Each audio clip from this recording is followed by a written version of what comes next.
Senator from the great state of Alaska. Mr. President, request that proceedings under the quorum call be dispensed with. Without objection. Thank you, Mr. President.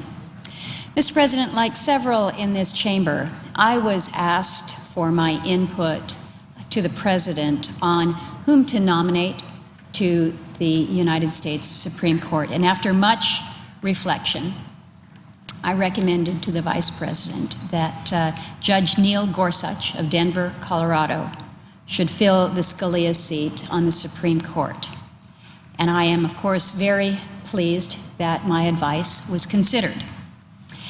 And, Mr. President, I offered that recommendation before I had an opportunity to sit down one-on-one with Judge Gorsuch, though, in fairness, we had had an opportunity here in the Senate to review Judge Gorsuch and his credentials before.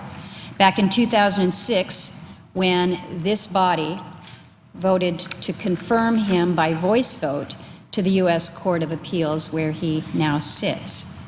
But after spending time with this exceptionally talented jurist and after reviewing his performance before the Senate Judiciary Committee, my level of respect for him has only grown. Judge Gorsuch checks the box on every measure of what I'm looking for in a Supreme Court nominee: intellectual capacity, experience, independence, integrity. He has all of these. There is no question that he has the intellectual capacity to meet the challenge. Yes, we acknowledge he's an Ivy League graduate from Columbia and Harvard Law, but that actually describes many people at the top of the legal profession, but that alone is not what makes Judge Gorsuch exceptional. Judge Gorsuch did something that most practicing lawyers don't do. He went on to earn a doctorate in legal philosophy at Oxford. So I think this is just one of the many illustrations of Judge Gorsuch's tremendous depth. And whatever else my colleagues will have to say about Judge Gorsuch in this contentious confirmation debate, there is no question but that he is an intellectual heavyweight. So I next look to those who mentored Judge Gorsuch along the way. And you really cannot have better mentors than the late Justice Byron White and sitting Justice Anthony Kennedy. Justice Kennedy, we all know, has carved a niche for himself as the swing vote on the Supreme Court. So there's a great deal of debate out there about whether a Justice Gorsuch will be more of a Scalia than a Kennedy or a White, or whether instead he will be a Gorsuch. I suspect, Mr. President, that he will be a Gorsuch, and that's just fine by me. What really matters is that Judge Gorsuch will come to the Supreme Court with a strong understanding of its dynamics. And there is no question that he will be effective from day one. No question but that he will be his own man. And I want to emphasize that point. Judge Gorsuch made it very clear to me when we met that he has made no commitments to the president or his team, and he made it clear at the hearings that if any commitment were sought, he would have gotten up and walked out. After spending time with Judge Gorsuch, I believe him. I believe him on that. His commitment to an independent judiciary is resolute. And I think on this issue, he will not bend to political expedience, as he should not. He is not the president's man, not the party's man, nor will he represent an ideological movement on the court. Judge Gorsuch will be his own man, following the law where it leads. And that is what we should want in a Supreme Court justice. Judge Gorsuch's unshakable integrity explains why he has earned the unanimous, well-qualified rating from the American Bar Association. Now, I'm also enthusiastic about Judge Gorsuch because he brings a Western perspective to a court that is desperately in need of diversity. And, Mr. President, you would surely agree with that making sure that we have those that are knowledgeable based on their experience, their life's experience of the West, is important. 6 of the 8 sitting Supreme Court justices have spent their entire professional careers in the Boston-Washington corridor. 6 of the 8. The only sitting justice who came to the Supreme Court from someplace other than the Boston-Washington corridor is Anthony Kennedy, who was elevated from the Ninth Circuit. Judge Gorsuch has, of course, done the Washington thing, but his home is in the West, and he served for a decade in the 10th Circuit in Denver, and I think that that makes a real difference, at least in my book. Appellate judges in the East rarely hear cases involving federal Indian law and Native American issues. Among the hundreds of cases that Judge Gorsuch has heard, dozens involve Indians and Indian law. And in deciding those cases, he has demonstrated great sensitivity to the unique role of Indian nations under our Constitution. And I think that perhaps explains why Judge Gorsuch has been enthusiastically endorsed by the National Congress of American Indians, as well as the Native American Rights Fund. NCAI is the umbrella organization for the nation's federally recognized tribes, and then NARF is the independent, highly respected public interest law firm which advocates for Native Americans nationally. Neither of these organizations, neither NCAI nor NARF, could ever be characterized as right-leaning. And yet, they have endorsed Judge Gorsuch after reviewing his track record on cases involving Native rights. I think it's also important to recognize that the Central Council, the Tlingit Indian and Haida tribes of Alaska, has also endorsed the Gorsuch nomination, which is important for Alaska Natives. Another example, the federal government controls vast amounts of land in the West, and of course that includes our home state of Alaska. Public lands cases tend to originate in the West, not in the East. And so it's tremendously important that somebody on the Supreme Court have a familiarity with these issues. And Judge Gorsuch clearly does. Along with the pervasive federal presence in the West comes a huge federal regulatory influence. And Mr. President, I think you and I know that Alaskans talk about the extent of federal overreach in our state like other people talk about the weather. Alaskans will be interested to know, perhaps excited to know, that one of Judge Gorsuch's top intellectual interests is regulatory overreach. He has publicly questioned the proposition that federal courts must defer to agency interpretation of the law when regulations are challenged. And that's a very good thing, because when a homeowner has to go to court to litigate the question of whether the pond in the back of his house is regulated wetland, the last thing that homeowner wants to hear is that the scales of justice are somehow tipped in favor of the agency on accord of the principle known as Chevron deference. Now, I understand, we all know, that there are some interest groups that suggest that Judge Gorsuch's views on Chevron deference means that somehow or other he stands for big business and against the little guy. But to those organizations, just allow me to introduce you to an Alaskan named John Sturgeon. Mr. President, you and I know him well. But Mr. Sturgeon was prohibited from taking his hovercraft, his boat, up a river adjacent to the National Park Service land. And Mr. Sturgeon had to go all the way up to the Supreme Court to vindicate that right. And against many odds, he won. So I think it is clear federal agencies can and do trample on the rights of the little guy. So I will tell you, Mr. President, I find Judge Gorsuch's views on the question of deference highly refreshing at this point in time. Now, I should point out that I don't agree with all of the opinions written by Judge Gorsuch, but I don't expect that from a nominee. That's almost an impossible standard, and in fact, Judge Gorsuch himself has acknowledged that. But I do expect that the nominee be always true to the law, as Judge Gorsuch has demonstrated throughout his career.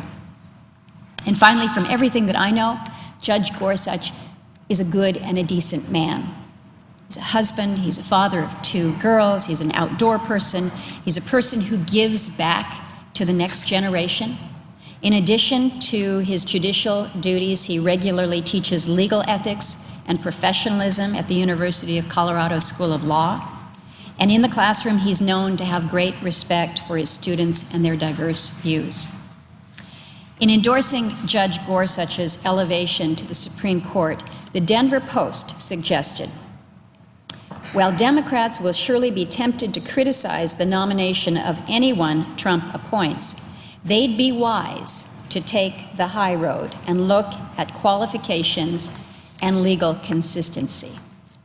That's an editorial from the Denver Post, published on January 16 of this year, 2017. They're pretty wise words. Again, Democrats would be wise to take the high road and look at qualifications and legal consistency. That's what we should be looking at, Mr. President. That's what we should be looking at, and I think it's so unfortunate that many of my friends on the other side of the aisle have failed to heed this advice laid down in the Denver Post earlier this year. Mr. President, I have seen judicial nominees come and go over my 14 years in this body. But I will tell you, I haven't seen anyone more intriguing than Judge Gorsuch with his qualifications. He has had a stellar legal career. He is brilliant. He's a rock star among federal judges, and that kind of judge is the one that law students would compete to clerk for. And if this body could step back from the politics of all this, he should be confirmed with upwards of 80 or 90 votes, not subjected to a filibuster. That's the caliber of the person that we are considering. So I honestly cannot fathom why an individual of Judge Gorsuch's stature would be dragged through the mud. And Mr. President, I just don't believe that it reflects well on this body. I am known within the Senate for my independence in evaluating judicial nominees. And while I was not a part of the gang of 14 back in 2005 that proposed this standard for federal court nominees, I've pretty much chosen to live by it. Except in the most extraordinary of circumstances, I do not believe that judicial nominees should be denied a straight up or down vote. I just don't believe that they should be denied that. And I have practiced that. If one were to examine my record, it's clear. I have walked that walk. And sometimes it has been a walk accompanied by my friend, the senator from Maine. In the case of Godwin Liu's nomination to the Ninth Circuit, I was the sole Republican to stand up for this principle and vote against a filibuster. I did vote against Mr. Liu's confirmation, but I felt strongly, very strongly, that he had the right to an up or down vote. And so we are at this place today in considering not a nominee to the Ninth Circuit, but a nominee to the United States Supreme Court. And so I would ask my colleagues on the Democratic side to give the same deference to Judge Gorsuch. And Mr. President, I also pride myself as one who believes in the traditions of the Senate. But it is not the tradition of the Senate to filibuster a U.S. Supreme Court nominee. I do not believe that Judge Gorsuch is getting a fair shake in today's Senate. And as much and as deeply as I care about bipartisanship in this body, I will not acquiesce to an effort to deny Judge Gorsuch a seat on the Supreme Court. And I acknowledge my friends on the other side of the aisle who have indicated that they will not support a filibuster. And I implore those of my colleagues who have indicated that they will filibuster the nomination of Neil Gorsuch to reconsider that position. Mr. President, after spending time with Judge Gorsuch, after studying his life story, I am left with the undeniable impression that Neil Gorsuch has been nominated to a position that he has prepared his whole life to assume. He is not merely a good choice in my book, he's the best choice. He will not merely be a good justice, I believe he will be a great justice, perhaps a justice of historic proportion.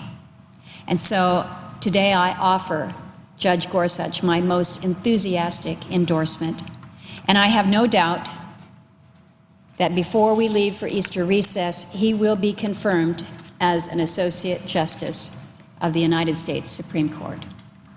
And with that, Mr. President, I thank you and I yield the floor, and would suggest the absence of a quorum. Clerk will call the roll. Mr. Alexander.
was like the first one in the group. And after, and not after, 20 years later, I'm still burned, right? So time passes, and surgery. Right? This is 20 years ago, 25. This is 30 years ago. And he calls me up. He says, what's your deal with your Oh, and that signs going out? Yes, sir. Yes, sir. Yes, sir. Yes, sir. Okay. That's how much of an impression you made.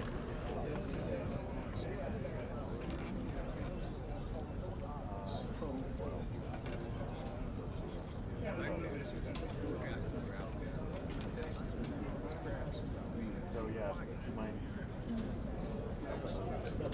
Cats run along with you.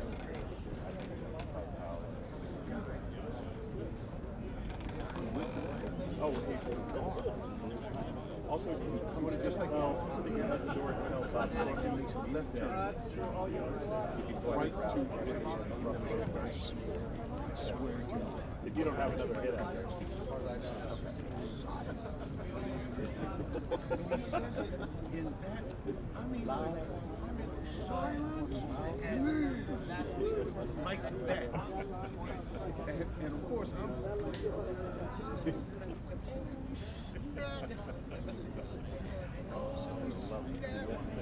So of course I go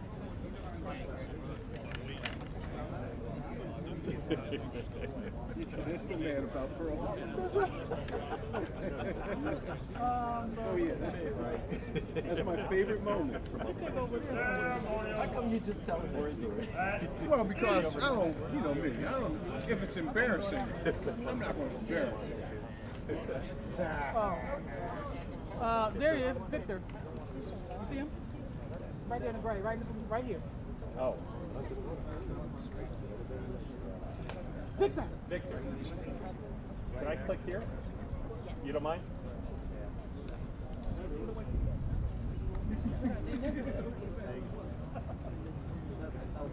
I hope I'm not live and I'm not.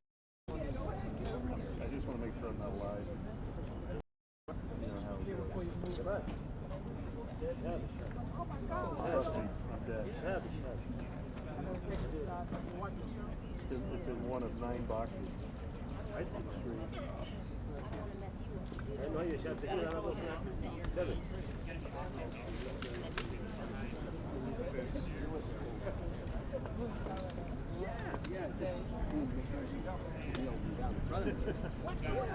Well, right here? Yep.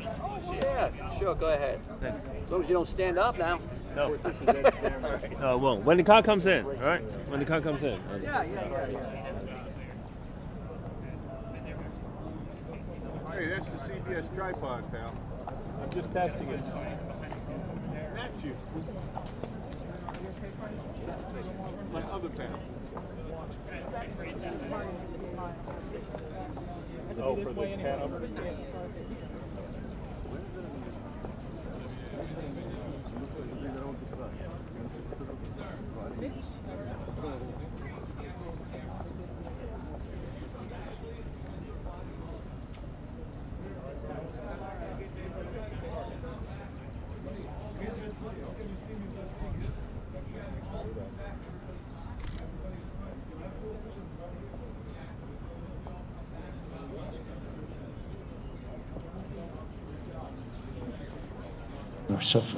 Upgrade the Free Syrian Army and have regime change, and then, of course, backed out. You know, there's one thing worse than doing nothing. It's saying that you're going to do something and then not doing it. That sent a signal everywhere in the world, not just in Syria. And the fact is that we knew it would happen again. So we've seen this movie before, and unless we act, we're going to see it again. I'm encouraged, frankly, that General Mattis, General McMaster, the President of the United States have said that this act of incredible barbarity and cruelty will not go unresponded to. But I can assure my colleagues this: if we don't respond to this, then there will be more use of these chemical weapons and weapons of mass destruction, and there will be more innocent people who will die. 8 years of Obama's failure is what led to the events that just took place that horrified all of us. That requires us to stand up to this barbarity, help the Free Syrian Army, establish safe zones, and make sure that Bashar Assad, propped up by the Russians and the Iranians and the Iranian Revolutionary Guard and Hezbollah, is no longer able to perpetrate these war crimes on innocent men, women, and children. Mr. President, it's also with some sorrow that I regret having to come to the floor to speak once again on the issue of eliminating the 60-vote threshold on judicial nominations, specifically a nominee to the United States Supreme Court. It's particularly troubling to do so because the nominee in question, Judge Neil Gorsuch, has an impeccable legal credentials and a strong reputation and a fair record and sharp-minded lawyer and jurist. The American Bar Association and many others of all political stripes agree that his distinguished career as a lawyer and a jurist makes him well qualified for the position of Associate Justice of the United States Supreme Court. Regrettably, very regrettable, my colleagues in the minority have decided to filibuster the nomination of this good, decent, highly qualified man. Numerous times over the years, the Senate has come to a standstill over nominees, whether they were judicial or executive branch. That gridlock has inevitably led to threats from the majority, whichever party is in the majority, to use the, quote, nuclear option, basically changing the rules of the Senate of 200 years to strip the minority party of their right to filibuster certain nominees. I've been privileged several times to be a part of a group of senators who were able to come together and negotiate agreements to end the gridlock surrounding nominees, avert the nuclear option, and allow the Senate to move forward with our work on behalf of the American people. My work in these groups, often referred to as gangs, has won me both praise and condemnation and has often put me at odds with some in my own party. In 2005, I joined 13 of my colleagues in an agreement that allowed for votes on 3 of President Bush's judicial nominees who were being filibustered by the Democrats, who were in the minority at the time. Part of that agreement addressed future nominees. It stated signatories will exercise their responsibilities under the advice and consent clause of the United States Constitution. In good faith, nominees should only be filibustered under extraordinary circumstances, and each signatory must use his or her own discretion and judgment in determining whether such circumstances exist. In other words, if that nominee is so far out of the mainstream that it is extraordinary, then, only then, would they seek to block the nomination and filibuster.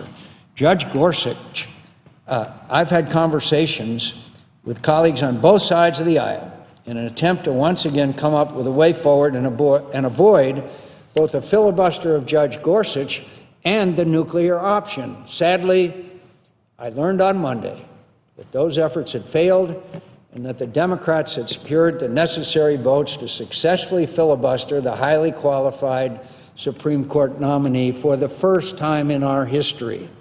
In response, the majority leader has indicated that he will move to change the Senate rules and eliminate the ability of the minority to do so. We are in a terrible place.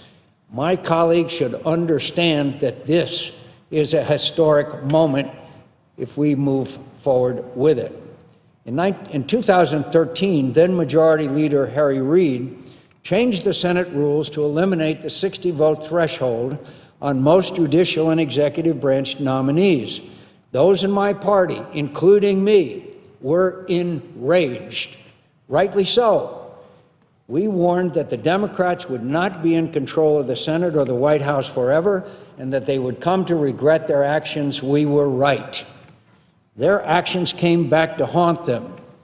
I believe our actions will haunt us as well. In an op-ed on November 27, 2012, Senator McConnell, knowing of the Democrats' plans to change the Senate rules in their favor, wrote this, and I quote, "A serious threat has been quietly gathering against one of our most cherished safeguards of liberty in our government, the right of a political minority to have a voice. Until now, this has always been the defining characteristic of the Senate. That's why all senators have traditionally defended the Senate as an institution, because they knew that the Senate was the last legislative check for political minorities and small states against the kind of raw exercise of power large states and majority parties have always been tempted to wield. The threat I'm referring to is the effort by some Democrats, most of whom have never served a day in the minority, to force a change in the Senate rules. How soon we forget. In fact, Chairman Grassley exactly predicted what is about to happen in November 2013. He said, quote, "Not too many years ago, my colleagues on the other side described their fight to preserve the filibuster with great pride. Today, the other side is willing to forever change the Senate because the Republicans have the audacity to hold them, the majority party of today, to their own standard. The silver lining is that there will come a day when roles are reversed. When that happens, our side will likely nominate and confirm lower court and Supreme Court nominees with 51 votes, regardless of whether the Democrats actually buy into this fanciful notion that they can demolish the filibuster on lower court nominees and still preserve it for the Supreme Court." Senator Alexander, on November 21st, 2013, quote, when threatened with the nuclear option by the Democrats, "This action today creates a perpetual opportunity for the tyranny of the majority because it permits a majority in this body to do whatever it wants to do anytime it wants to do it." Senator Alexander went on to say, "In my view, this is the most important and most dangerous restructuring of Senate rules since Thomas Jefferson wrote them at the beginning of our country." Senator Shelby said, quote, "Democrats won't be in power for perpetuity. This is a mistake, a big one for the long run, maybe not for the short run, short-term gains, but I think it changes the Senate tremendously in a bad way." On the same day, on the same issue, Senator Thune said, "I think Democrats are playing with fire. This is very dangerous in terms of what it means for the Senate. What goes around comes around, and someday they're going to be in the minority." Senator Burr said on that same day, "The American people know what they get when the majority party is stripped of its filibuster rights. They get unchecked power by the executive branch." And he went on to say, "If sweeping legislation and lifetime appointments cannot muster 60 votes in the United States Senate, then it probably is not a good idea to force either on the American people." My own colleagues on this side of the aisle to remember our own words and heed our own warnings. We will not control this body forever. We will not hold the White House in perpetuity. What we are poised to do at the end of this week will have tremendous consequences, and I fear that someday we will regret what we're about to do. In fact, I'm confident we will. Having said that, Mr. President, it's hard for me to keep a straight face when I hear the current righteous indignation coming from the other side. After reading the comments some of my Democrat friends made in 2013, it's difficult to have much sympathy for where they find themselves today. Senator Merkley, who was perhaps the biggest proponent of changing rules at that time, said this, quote, "Without the nuclear option, Republicans are going to disable the executive branch. Quote, ending the abusive filibuster on nominations is a big step toward restoring the functionality of the Senate, and that matters for all of us. This is a terrific vote for the U.S. Senate." Senator Udall said, "I'm just so encouraged now that we're going to be able to, without filibusters, put people on the courts in an orderly way." Senator Warren said on November 13, 2013, quote, "We need to call out these filibusters for what they are, naked attempts to nullify the results of the last election. If Republicans continue to filibuster these highly qualified nominees for no reason other than to nullify the president's constitutional authority, then senators not only have the right to change the filibuster, senators have a duty to change the filibuster rules. We cannot turn our backs on the Constitution. We cannot abdicate our oath of office." Senator Sanders on May 14, 2013 said, and I quote, "If we bring this nomination to the floor and there's a request for 60 votes, which we're not going to get, I think it's time for the Democratic leadership to do what the American people want, and that is to have a majority rule in the United States Senate. I did not make up those last quotes. Those are actual quotes. This isn't fake news. Elections have consequences, my friends. Elections have consequences. And I hope my colleagues on both sides of the aisle keep this in mind.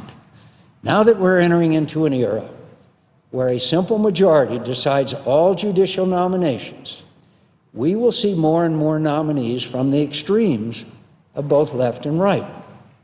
I do not see how that will ensure a fair and impartial judiciary. In fact, I think the opposite will be true, and Americans will no longer be confident of equal protection under the law. When then Majority Leader Reid changed the Senate rules in 2013, there was no one more critical of his actions than the senator who stands before you now. I fought hard to convince my colleagues of the damage those changes would do to this body. I did so because I love the Senate. I revere this institution and the place it holds in our system of government. It is imperative that we have a functioning Senate where the rights of the minority are protected regardless of which party is in power at the time. While what happened in 2013 was infuriating to our side, it was also heartbreaking.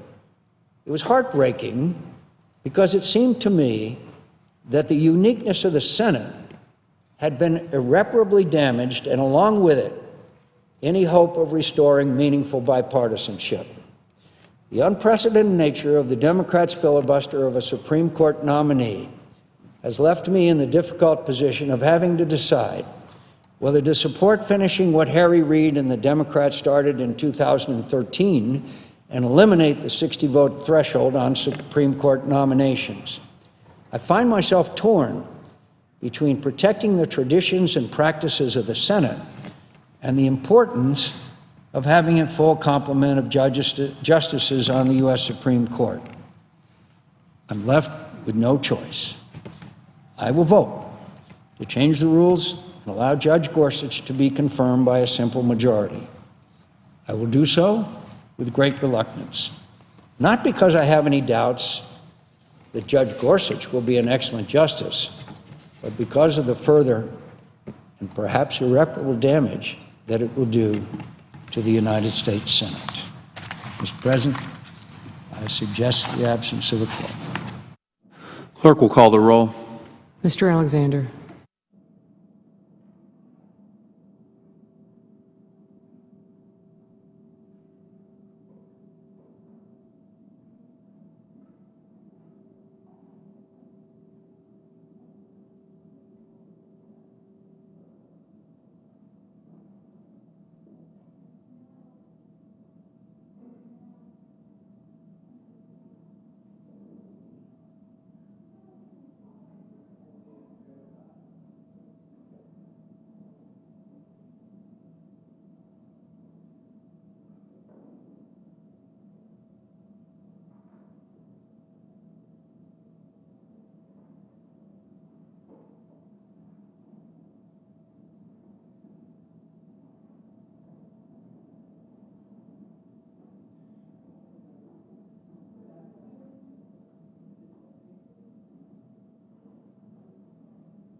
Senator from Hawaii, I ask unanimous consent to vitiate the quorum call. without objection.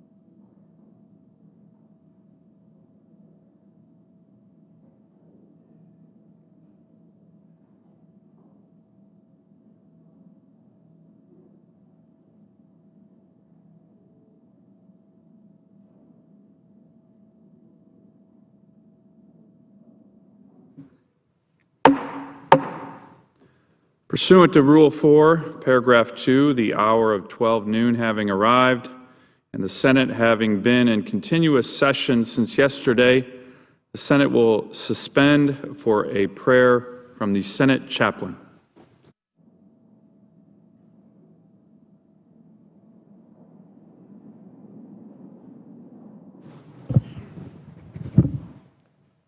Let us pray. God of heaven, who guides through the boundless skies the certain flight of waterfowl, we need your guidance in our legislative branch today. Give our lawmakers the wisdom to do what is right. May they put party before country, not put party before country or partisanship before patriotism. Lord, be for them a shield so that they will have confidence in your wisdom even during this challenging season. Give them a reverential awe that seeks to please you in all they think, say, and do. And Lord, surround the families and victims of the Syrian chemical attacks with your unfailing love. We pray in your merciful name. Amen.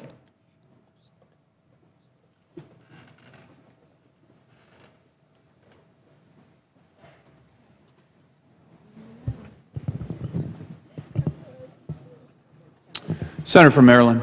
Mr. President, I take this time to explain to the people of Maryland and our nation my views on Judge Neil Gorsuch to be an associate judge of the Supreme Court of the United States. Madam President, I might tell you there is no more important responsibility that a member of Senate has than the advice and consent of an associate justice of the Supreme Court of the United States. There are many important responsibilities.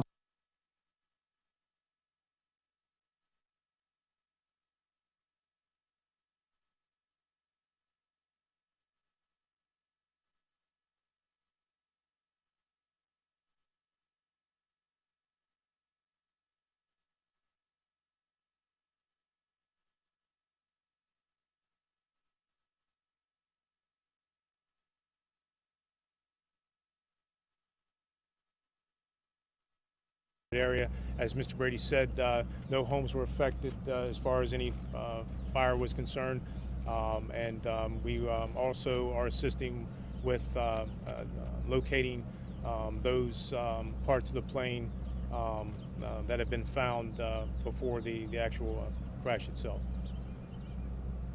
Can you say if there were any live rounds on the plane, or what is the danger to the public, if any, left? Leave that to Andrews. Yeah, I cannot. I'll let Andrews.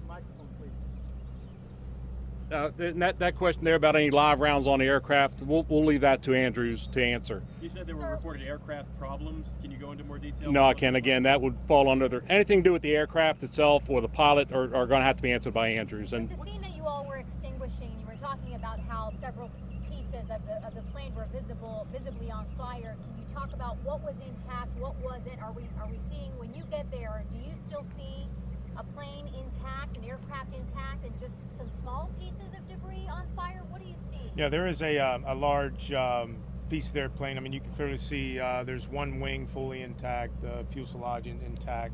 Yeah, you can definitely make out that it is an F-16. And then beyond that, there are two other areas where pieces of the plane are that were on fire. To move in the wrong direction on extending constitutional protections, that is, to move backwards rather than forwards.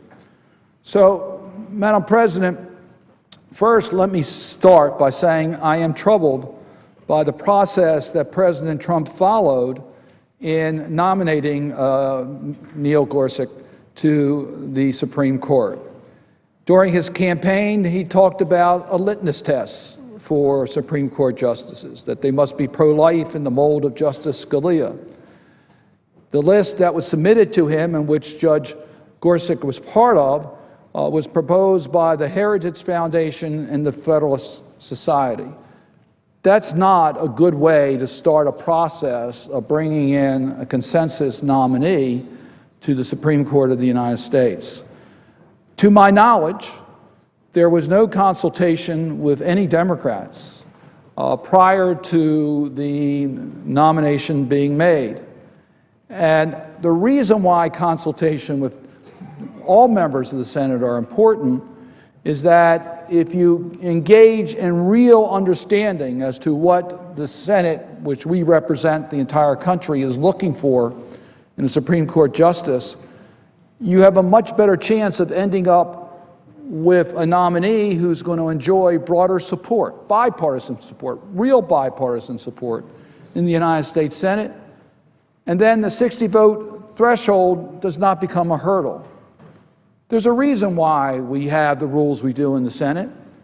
And the 60-vote concept on a controversial nominee is so that we don't end up with an extreme candidate that would end up being on the Supreme Court of the United States, that there must be that process that would generate 60 votes. So despite my concern about the process that was initiated by President Trump in the nomination, I have tried to look at all of the opportunities to understand Judge Gorsuch's record and his likely actions as a member of the Supreme Court.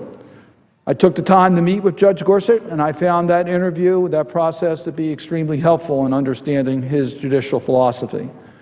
I monitored the hearings that took place in the Senate Judiciary Committee, and I found that testimony to be helpful.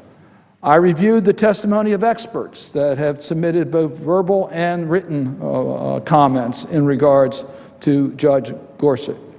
And, Madam President, I have reviewed his extensive legal record, and we do have an extensive legal record that I'm going to comment about that went into my own process in determining whether I can support him or not.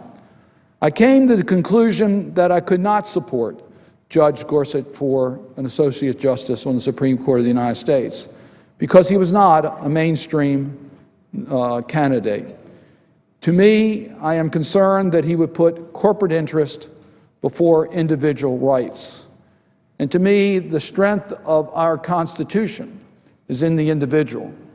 Individual rights should be paramount to special interest or corporate interest. I saw in his legal opinions a hostility towards environmental, women's health, marginalized students with disabilities, and others, vulnerable type of individuals, that have me greatly concerned. I was particularly concerned about whether he could separate his political views from his legal views. Madam President, to me this is an extremely important point. We want our judges on the Supreme Court, justices on the Supreme Court, not to be influenced by the politics around us. Legislative branch, that's perfectly legitimate for us to take into consideration political views. The President of the United States is nominated by a political party, that's understood.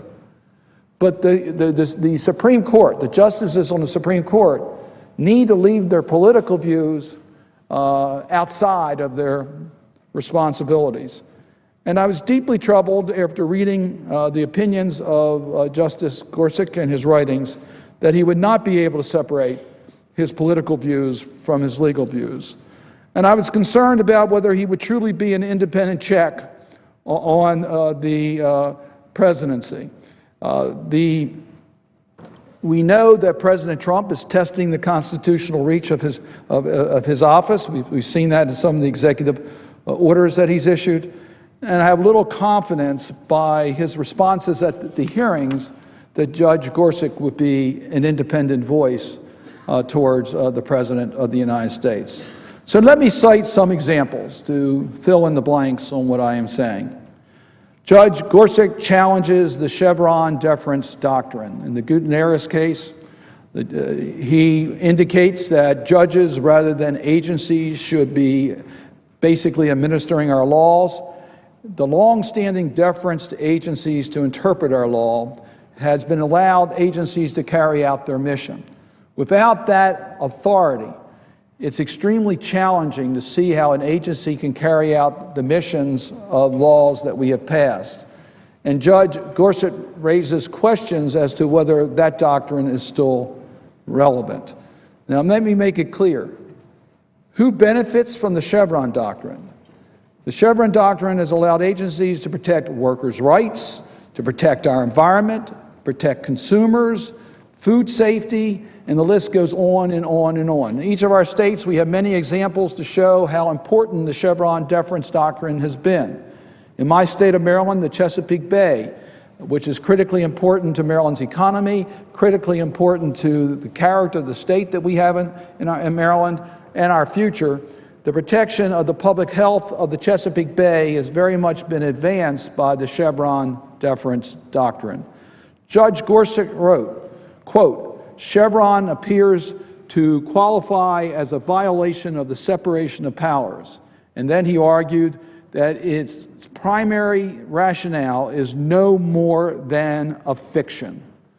Well, Madam President, when you look at what he has said about a fundamental document that's there to protect our environment, protect workers, protect public health, versus what Justice Scalia once explained, and I quote from Justice Scalia, in the long run, Chevron will endure and be given its full scope because it more accurately reflects the reality of government and thus more adequately serves its needs.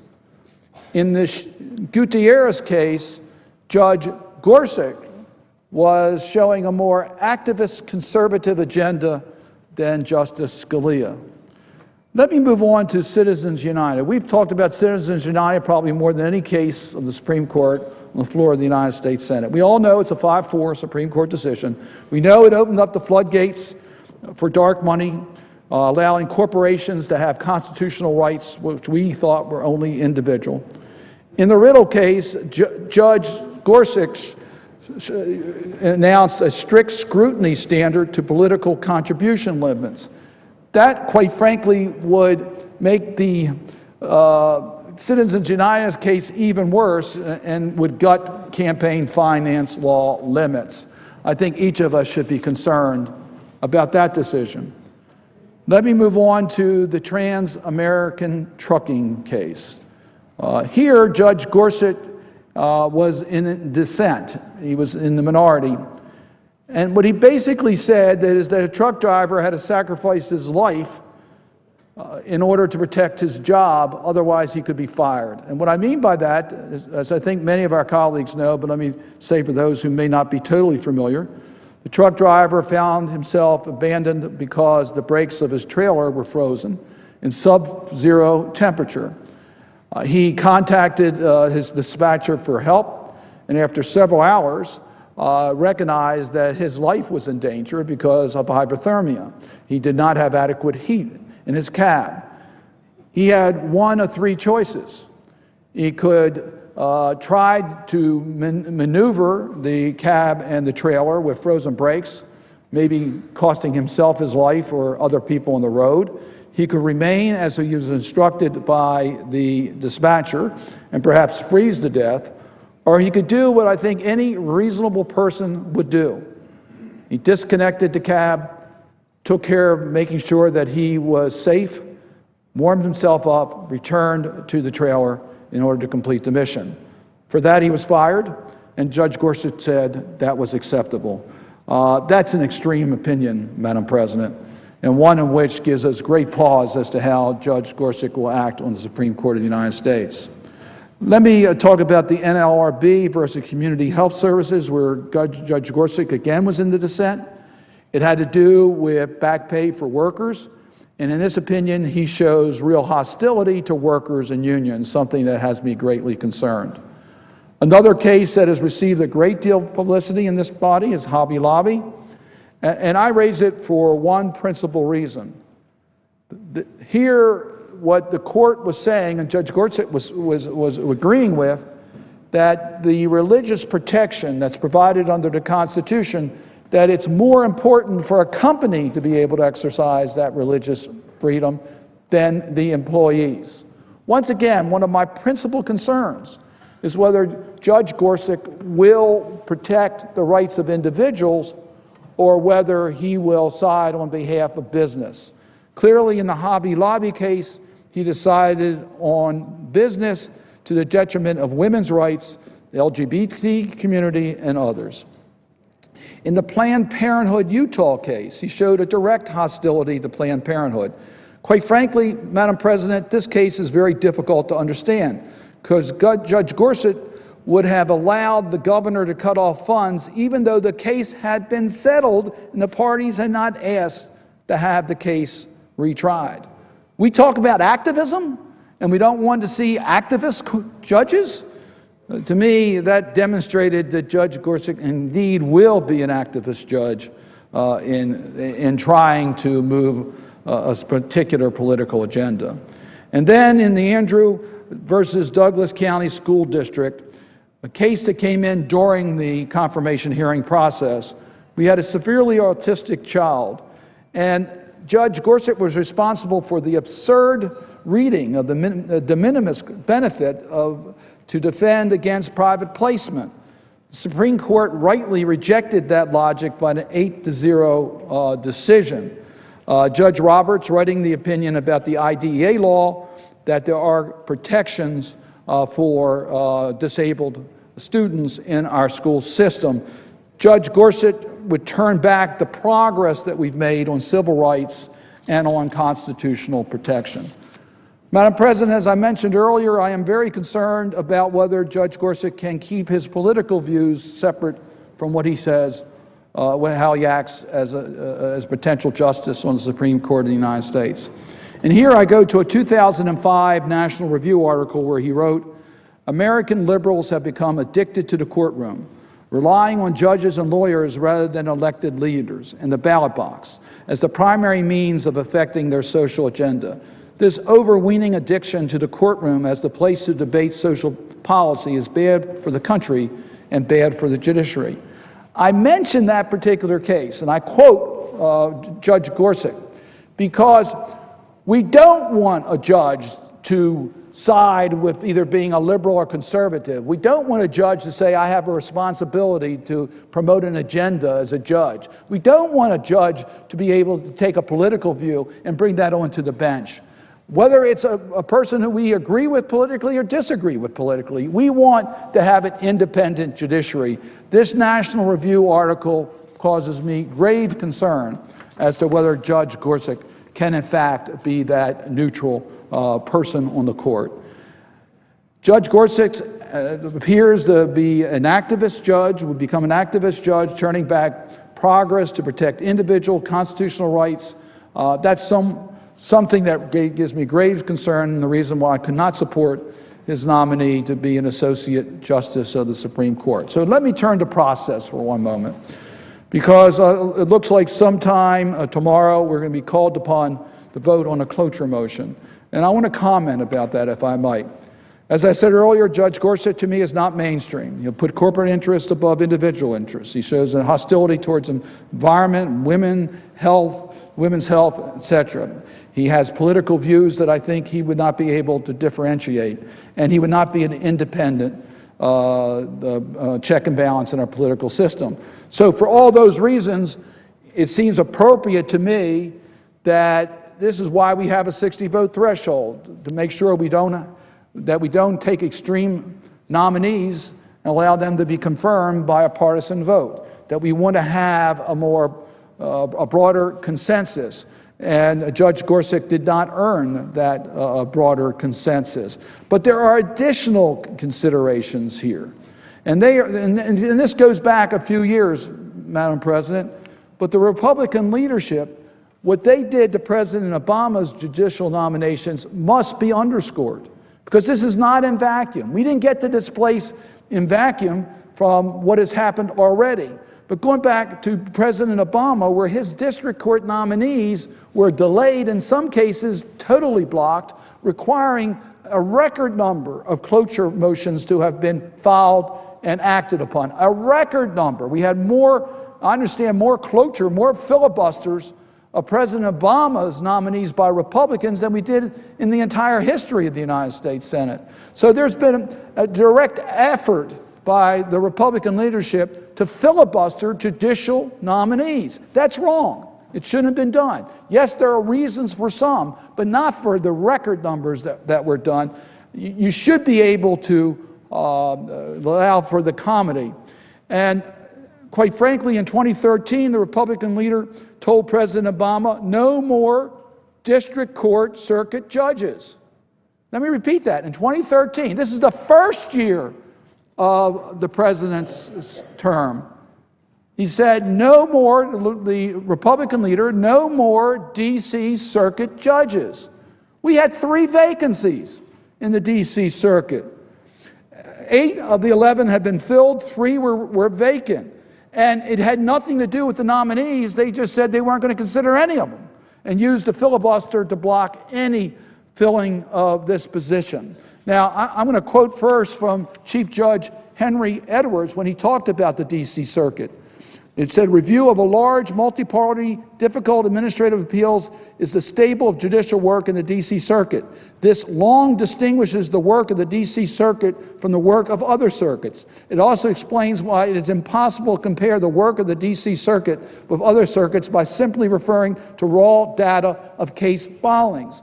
Chief Justice Roberts noted about 2/3 of the cases before the D.C. Circuit involved the federal government in some civil capacity, while that figure is less than 25% nationwide. He also described the D.C. Circuit's unique character as a court with special responsibility to review legal challenges to conduct into the conduct of the national government. My point is clear.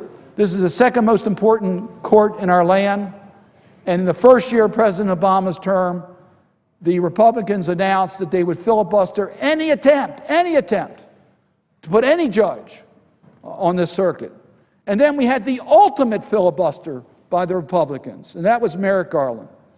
February 2016, with Justice Scalia's death, a nominee submitted to us by President Obama, acknowledged to be mainstream, acknowledged to be well qualified, acknowledged to be a consensus nominee, and he got the ultimate filibuster. Most members of the Republicans in the Senate wouldn't meet with him. He didn't have a committee hearing, didn't have a committee vote, didn't have a floor vote. That was the ultimate filibuster. It was wrong, particularly when we know that he would have received 60 votes. So you can't compare Judge Gorsuch with Judge Garland, because unlike Judge Garland, Judge Gorsuch does not share the same evaluation of being able to be a consensus mainstream candidate who would receive a 60-vote threshold. So for all these reasons, if the majority leader is going to pursue the cloture vote on the Gorsuch nomination, I will not vote in favor of cloture. I would hope that we would be able to return to the comedy that is important in the United States Senate, but we recognize there are times where you should have a 60-vote threshold when the President of the United States goes outside of the norms in a process that has already been employed by the Republicans. I would urge my colleagues to rethink the course that we're on. With that, Madam President, I would yield the floor.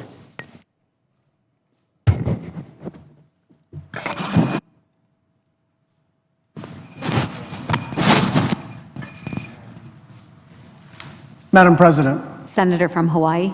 Madam President, when our country was founded, corporations were on the minds of no one. They aren't mentioned in the Constitution or the Bill of Rights. And when the topic finally came up to the Supreme Court, Chief Justice John Marshall called corporations the mere creature of the law. People have certain inalienable rights.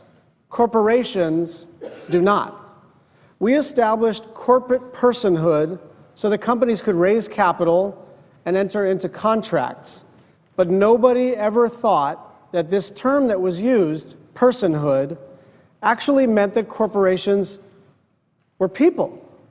They are not. It's not complicated. Corporations don't eat, they don't sleep, they don't worry about their children or their elderly parents, they don't get sick, they don't retire, and they don't have complex motivations. In fact, under the law, they only have one motivation, which is to maximize profits. Any logical person knows that corporations are not people. But in Judge Gorsuch's America, they are. Now, there's no doubt that he's a very smart person, but he actually had a hand in creating this theory that corporations have the same rights as human beings, that they are in fact people. And we're supposed to pretend that this premise isn't insane, but it is crazy, and it's hurting our democracy. For the past several decades, we have increasingly limited people's rights in favor of corporate rights. And now Republicans want us to confirm a judge who says that corporations have religious rights. Judge Gorsuch was a part of the Hobby Lobby decision that went before the Supreme Court, in which the 10th Circuit decided that corporate personhood extends to First Amendment religious rights. And because the corporation, not just the people who owned it, the corporation itself has been granted those rights by judges like Neil Gorsuch, the rights of corporations now usurp the health and the rights of American citizens. And that's the problem with Judge Gorsuch's worldview. It's not just that he's a conservative, it's that he actually thinks that corporate entities have the very same rights as American citizens. Rights, by the way, that don't come with the same responsibilities that we all have as American citizens. But this judge wants to confer more rights onto corporations, and we're already past the tipping point as a society where corporations have more power than people. We're in this absurd position of asking, how far are these corporate rights going to extend? They've been given First Amendment rights, they've been given Fourth Amendment rights. Do they get the right to vote next? Do they get the right to keep and bear arms? How many more constitutional rights are we going to give to corporations before we say enough is enough? Because we are already well beyond the point where corporate interests beat out the individual, whether it's at the polls or in the workplace. There are a lot of other things about Judge Gorsuch's worldview that I object to, but at my core, I think I might be able to get around some of those things, knowing that the Constitution requires the Senate advise and consent, not agree with. But his worldview regarding corporations as people embodies everything that's going wrong with our country and with the court. And by the way, it's probably fair to say that almost every nominee that we've seen this year embodies this worldview. Time and time again, Democrats in the Senate have raised the alarm about this administration's nominees, and we've been overruled. And what's the result? You have cabinet secretaries destroying American diplomacy. You have secretaries trying to ban Muslims from entering the United States. You have an EPA administrator, Scott Pruitt, leaving a dangerous product on the market that has been proven by his own scientists to hurt children. And why? Because they prioritize corporate rights over people's rights. But the problem is this: cabinet secretaries come and go. Supreme Court justices do not. Let me put it this way. This administration's cabinet is like a date. It's a really bad date, but at least it comes to an end. A Supreme Court justice, on the other hand, that's not a bad date. That's a marriage. It's a lifetime appointment that will have an impact on generations of Americans. And that's why the fact that he is out of the mainstream is absolutely essential for us to consider. The fact that he thinks corporations are people is, in my mind, disqualifying. so disqualifying that I will vote no on cloture, and I will vote no on final confirmation if it comes to that. Which brings me to the question of cloture. When the Senate votes on cloture, the question before the Senate is it the sense of the Senate that debate should be brought to a close? Is it the sense of the Senate that debate should be brought to a close? And for the Supreme Court nominee, we have rules. And those rules say that you need 60 senators to end debate. Not 59, not 51, not 57. 59 senators don't get to decide when to end debate. 60 do. And if you can't get 60 votes to end debate, you don't have cloture. And now, after 2013, there is only one position, one appointed position, that retains that 60-vote threshold. And that is the United States Supreme Court. And that is for a very straightforward reason. It's that we have decided as a body that the Supreme Court needs to have bipartisan support. That if a person cannot get 60 votes, that you change the nominee. You do not change the rules. We have decided that this position, that this institution, the court itself, the highest court in the land, should be beyond our partisan disputes and differences. And that is the foundation of the United States Senate. It's the way this place works.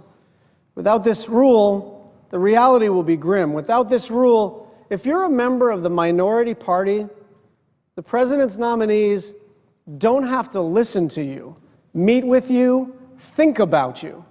Without this rule, advice and consent is rendered meaningless for whichever party is out of power. And everybody ought to remember, I've been here now 5 years, a little over about 4.5 years. And even in my short time here, the door swings both ways in Washington. Remember that today, this week, for the Republicans, it might feel satisfying to use power maximally, to use the greatest authority possible under the United States Constitution. But without this rule, the Senate itself will be undermined by its own members. I've never seen any legislative body endeavor to diminish its own authority, and that is what is going to happen this week. Now, we can argue about how we got here. Was it in 1987 when the Senate rejected Robert Bork? Was it in 2013 when Leader Reid responded to historic obstructionism by eliminating most filibusters on nominees? Was it last year when Merrick Garland was not even given a hearing? Well, we all have our talking points. But at the end of the day, both sides own some of this mess. Now, I'm a Democrat. I think it's 80-20. Republicans will think it's 80-20 on the other side. The general public may think it's 60-40 or 50-50. I'm not sure that matters anymore. The question of who's at fault is not the most important question. The question is, what do we do next? Will the Senate undermine its own authority and strengthen the power of partisanship? So I would say this to my Republican colleagues: think about what you are going to do next. Think about what this is going to mean the next time you're in the minority party, because it will not be Senators Duckworth and Cortez Masto who can't even get a meeting with a Supreme Court nominee. It will be you. This is about the future of the Senate and the Supreme Court. The nuclear option will mean nominees for the Supreme Court will not have to meet with or consider minority opinions. It will mean that the Senate's habit of being slow, sometimes maddeningly so, but we know in the best interests of the country, will go away for this appointment. That tradition allows the center to hold, and it will be undermined. So to my Republican colleagues, I'm not asking you not to do this. I am asking you to take your time. In the world's greatest deliberative body, there is no reason to rush this decision. I'm asking you to wait. I'm asking you to take a few weeks before you decide to change the Senate forever. Take your time. This is probably one of the most consequential decisions you're going to make in the United States Senate, because it is about the Senate itself. Because this is worth talking about. This is worth deliberating over. It's worth thinking over. So go home, talk to your constituents. If you want to do this, you can do this anytime you want. You can do this the Monday we get back from our spring work period. But for goodness sake, there is no reason not to think about it for a little bit longer. All we need are 3 members of the Republican Party to go to their leader, publicly or privately, and say, we're not with you on nuclear yet. Give us some time to try to save this important aspect of the Senate. Because otherwise, you will make both the Supreme Court and the world's greatest deliberative body more extreme and more divided. And I believe you will regret it. I yield the floor.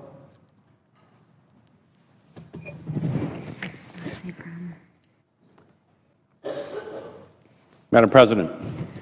Senator from Massachusetts. Thank you, Madam President. Madam President, I rise to speak in opposition to the nomination of Judge Neil Gorsuch to serve as an Associate Justice of the United States Supreme Court. Let me begin by making clear my view that the vacancy on the Supreme Court created by the death of Justice Antonin Scalia was President Obama's to fill.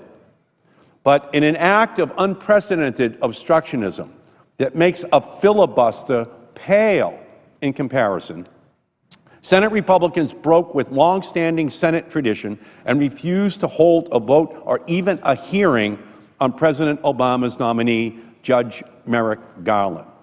As we now consider President Trump's nominee, Judge Neil Gorsuch, we cannot ignore or forget this hyper-partisan action.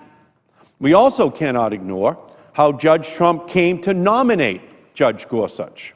President Trump went to 2 of the most partisan conservative organizations which he could find: the Koch brothers-supported Heritage Foundation and the right-wing Federalist Society, and said to them, who do you want on the Supreme Court?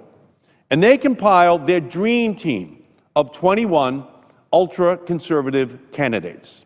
President Trump looked at the names on that list and asked himself which judge could pass the right-wing litmus tests he had articulated during the campaign. His choice was Judge Neil Gorsuch.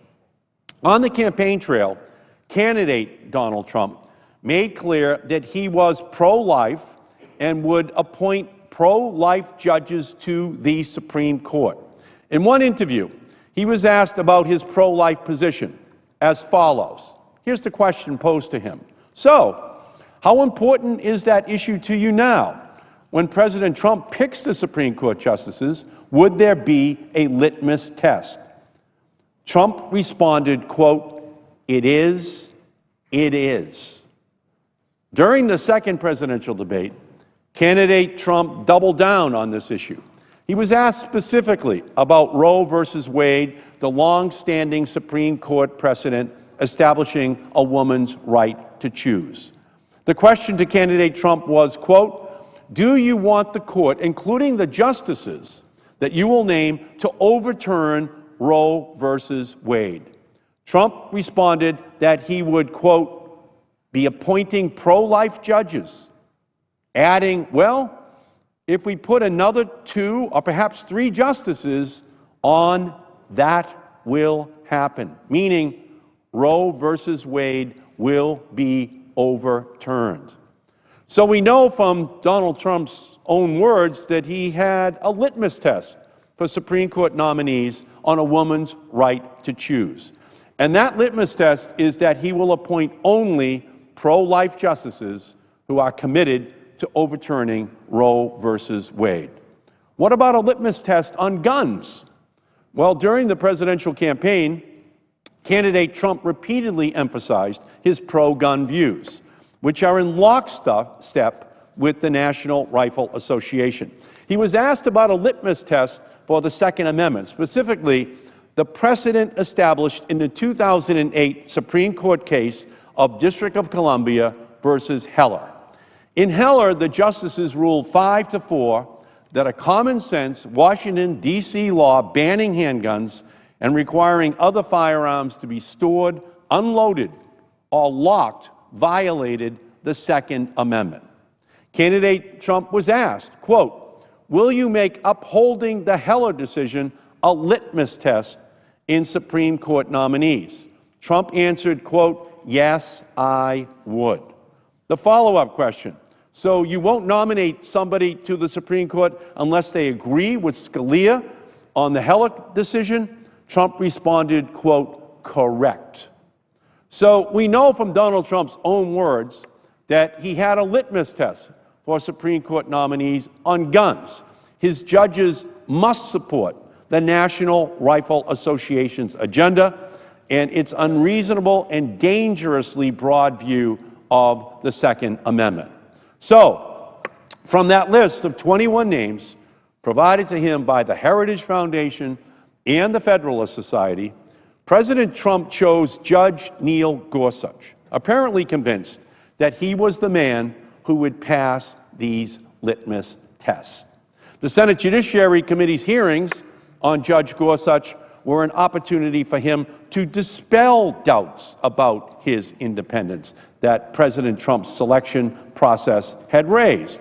Unfortunately, Judge Gorsuch did nothing to address these concerns. In fact, his appearance before the Judiciary Committee raised more questions than it answered because Judge Gorsuch was positively Sphinx-like before the senators questioning him.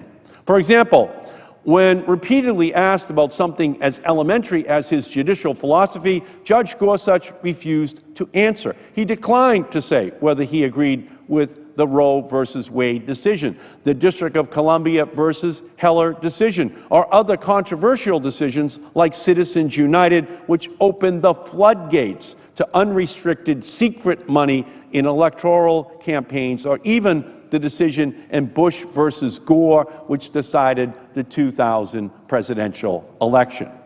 Judge Gorsuch also refused to respond to whether he agreed with other important Supreme Court precedents on the right to privacy, the right to counsel in criminal proceedings, voting rights, or same-sex marriage. Contrast that to Justice Sonia Sotomayor, who during her confirmation hearing explained that she fully understood the individual right to bear arms that the Supreme Court recognized in the Heller decision. Or contrast that with Justice Anthony Kennedy, who during his hearing praised the Supreme Court's landmark 1963 decision in Gideon versus Wainwright, which established the right to counsel in criminal cases. Or even contrast Judge Gorsuch to Chief Justice John Roberts, who at his hearing affirmed that privacy is part of the liberty interest protected by the Due Process Clause. Instead, at his hearing, Judge Gorsuch repeatedly parroted that critical Supreme Court decisions were precedents of the court that he would follow unless and until they were overturned. But he shed no light on what he felt about those precedents or whether or not he would be inclined or disinclined to vote to overturn them. Only after considerable prodding did Judge Gorsuch eventually agree that the decision in Brown versus Board of Education, which did away with the doctrine of separate but equal and desegregated schools across our nation, was correct. Having to pry out of Judge Gorsuch that concession does not inspire confidence in him. So, his performance at the hearings left us with many troubling things that we don't know about Judge Gorsuch. But equally troubling about Judge Gorsuch are the things we do know about him. We do know that Judge Gorsuch authored the Hobby Lobby decision, in which he ruled that corporations are people whose religious beliefs are more important than the reproductive rights and health of women. We do know that Judge Gorsuch has questioned the judicial doctrine of what is known as Chevron deference. That's the rule from the Supreme Court case of Chevron versus the Natural Resources Defense Council, under which judges must generally defer to expert administrative agency interpretations of laws they are charged with administering.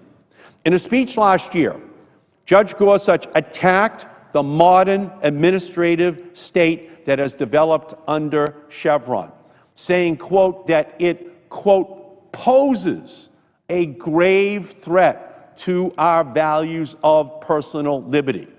What Judge Gorsuch is saying is not some abstract legal theorizing.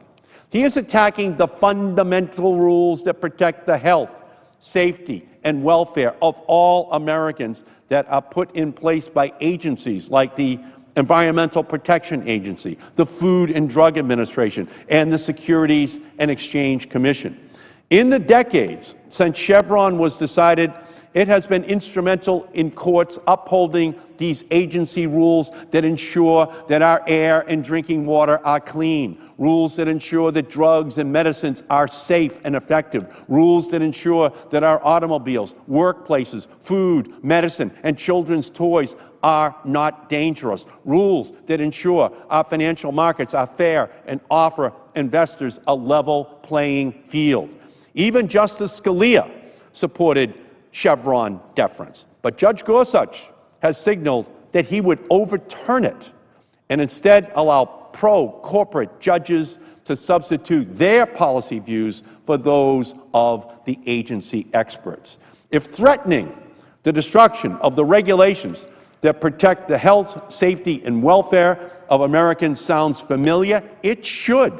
It's straight out of the alt-right Steve Bannon playbook.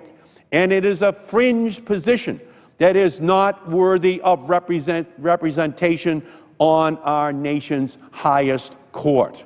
We also know that the Supreme Court just rejected Judge Gorsuch's harsh reasoning in a disabilities rights case. A few years ago, Judge Gorsuch wrote an opinion for the 10th Circuit Court of Appeals in a case under the Individuals with Disabilities Education Act. That opinion held that schools across the country must provide educational benefits to students with disabilities that, quote, must merely be more than de minimis. But just last week, in an IDEA case, all 8 Supreme Court justices disagreed with Judge Gorsuch. Chief Justice Roberts wrote that the IDEA, the Individuals with Disabilities Education Act, is, quote, markedly more demanding than merely more than de minimis test applied by the 10th Circuit, and added that Judge Gorsuch's approach would effectively strip many disabled students of their right to an education. We also know that Judge Gorsuch has consistently ruled against employees in cases involving claims of unsafe workplaces and sex discrimination, and has repeatedly sided with insurance companies that sought to deny disability benefits to employees. Here's something else we know. If the first 75 days of the Trump administration are a preview of coming attractions, one thing could not be more clear. The United States Supreme Court's rule defending the Constitution will be tested as never before.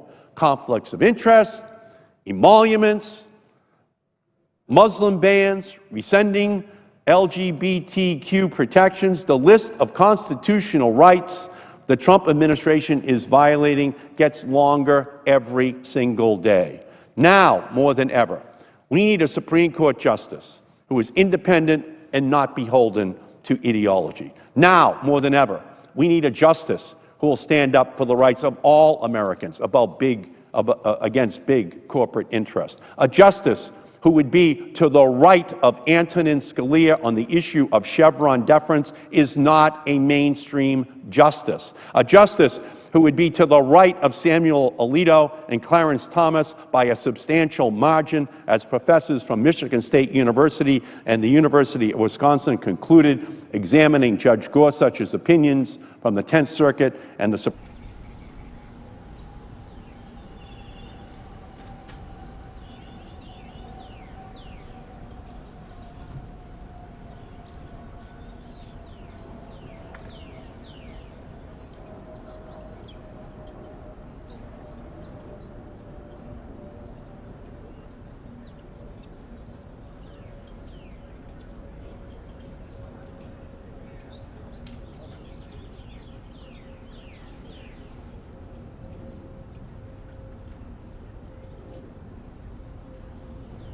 President Trump.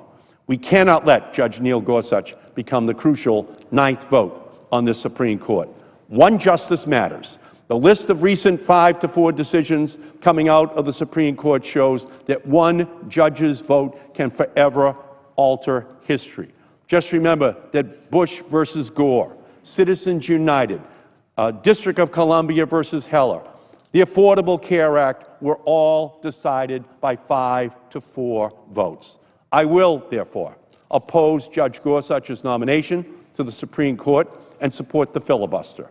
And I urge my colleagues to do so as well. If Judge Gorsuch cannot muster 60 votes, the problem is not with the process, it is with the nominee. If Judge Gorsuch cannot get to the 60 votes historically required for confirmation to the nation's highest court, I urge President Trump to withdraw his nomination and consult with a wide range of senators, legal scholars, and others that past presidents have sought out before making a Supreme Court nomination, and put before us someone in the mold of Merrick Garland, who can enjoy bipartisan support and be within the broad mainstream of American jurisprudential history. Otherwise, the consequences of forcing Judge Gorsuch's nomination through will fall squarely on the shoulders of President Trump and his Republican allies in the Senate, and if they decide to exercise the nuclear option, forever changing the history of the United States Senate. I urge a no vote on Judge Gorsuch, and Madam President, I yield back to the chair. Senator from Virginia. Madam President, I also rise to discuss the Supreme Court nomination of Judge Neil Gorsuch of the 10th Circuit. I take this very seriously. I started my legal career as an appellate law clerk in the 11th Circuit Court of Appeals in the South, working for a spectacular jurist, Judge R. Lanier Anderson III. He taught me about what it was to be an appellate judge: humility, not making a case a personal cause, careful application of the law. I then went on to practice law in the state and federal courts, the trial and appeal courts, including the United States Supreme Court, as a civil rights lawyer for 17 years. When I was the governor of Virginia, I twice had to appoint members of the Virginia Supreme Court and grappled with qualifications to serve on an appellate bench. And maybe most especially, Madam President, my wife was a judge. So with a judge in the House, she was a judge for 8 years. I spent a lot of time also thinking about the characteristics of a good judge. Judge Gorsuch has some strong characteristics: educational background, professional experience. These are characteristics that are worthy of respect. But I have decided that there's an additional characteristic that's very important: judicial philosophy. And as I've looked at Judge Gorsuch's judicial philosophy, I've concluded that I cannot support him. I have read scores of his opinions. I met with him in my office. I'm so proud of my colleagues, Democratic and Republican, because in 2 months, Judge Gorsuch has enjoyed something that Merrick Garland didn't get in 10 months. Judge Gorsuch has had meetings with virtually all senators. He's had a Judiciary Committee hearing. He's had a Judiciary Committee vote. He's getting floor debate, and he will get a floor vote. Those are the 5 things that he's entitled to, and he's getting all of them. Judge Merrick Garland was nominated. Republicans wouldn't meet with him. They wouldn't hold a hearing. They wouldn't do a committee vote. They wouldn't do floor debate, and they wouldn't do a floor vote. He got nothing. He got nothing that he's entitled to as a sitting judge on the D.C. Circuit, and also the Senate didn't exercise the advise and consent function that is part of our constitutional job description. Well, let's talk about Judge Gorsuch's record, and many of my colleagues have been speaking for hours. I want to just focus on one aspect of his record. Judge Gorsuch was promoted by President Trump as not an activist. Not an activist. And Judge Gorsuch has written with scorn about activist judges, saying that judges who impose their moral or social preferences on others can't square their position with the Constitution. He even scorned activists in courts, saying that liberals are addicted to the courtroom, as if somehow bringing constitutional claims in courts are wrong. So I think it's fair to look at Judge Gorsuch by his own standard. Is he an activist or not? The best definition of a non-activist judge was the definition given by Chief Justice Roberts during his confirmation hearing. He said, look, I'm an umpire. I have no platform. I have no agenda. I call balls and strikes without fear of any party, without favor to any party. I'm an umpire. And I looked at Judge Gorsuch's record and then talked to him about a set of cases to determine whether that was in fact true. And I've concluded that Judge Gorsuch is definitely an activist. He may not be an activist on everything. I don't think you have to be an activist on everything to be an activist, but I do believe he's an activist. And it shows through in no area clearer than it shows through in cases dealing with women's ability to make their own decision about their own health care, especially reproductive health. There's a famous 2013 case that's been much discussed during these discussions and in committee, Hobby Lobby versus Burwell. A challenge brought up in the 10th Circuit where Judge Gorsuch now sits. And the legal question before the circuit court is straightforward.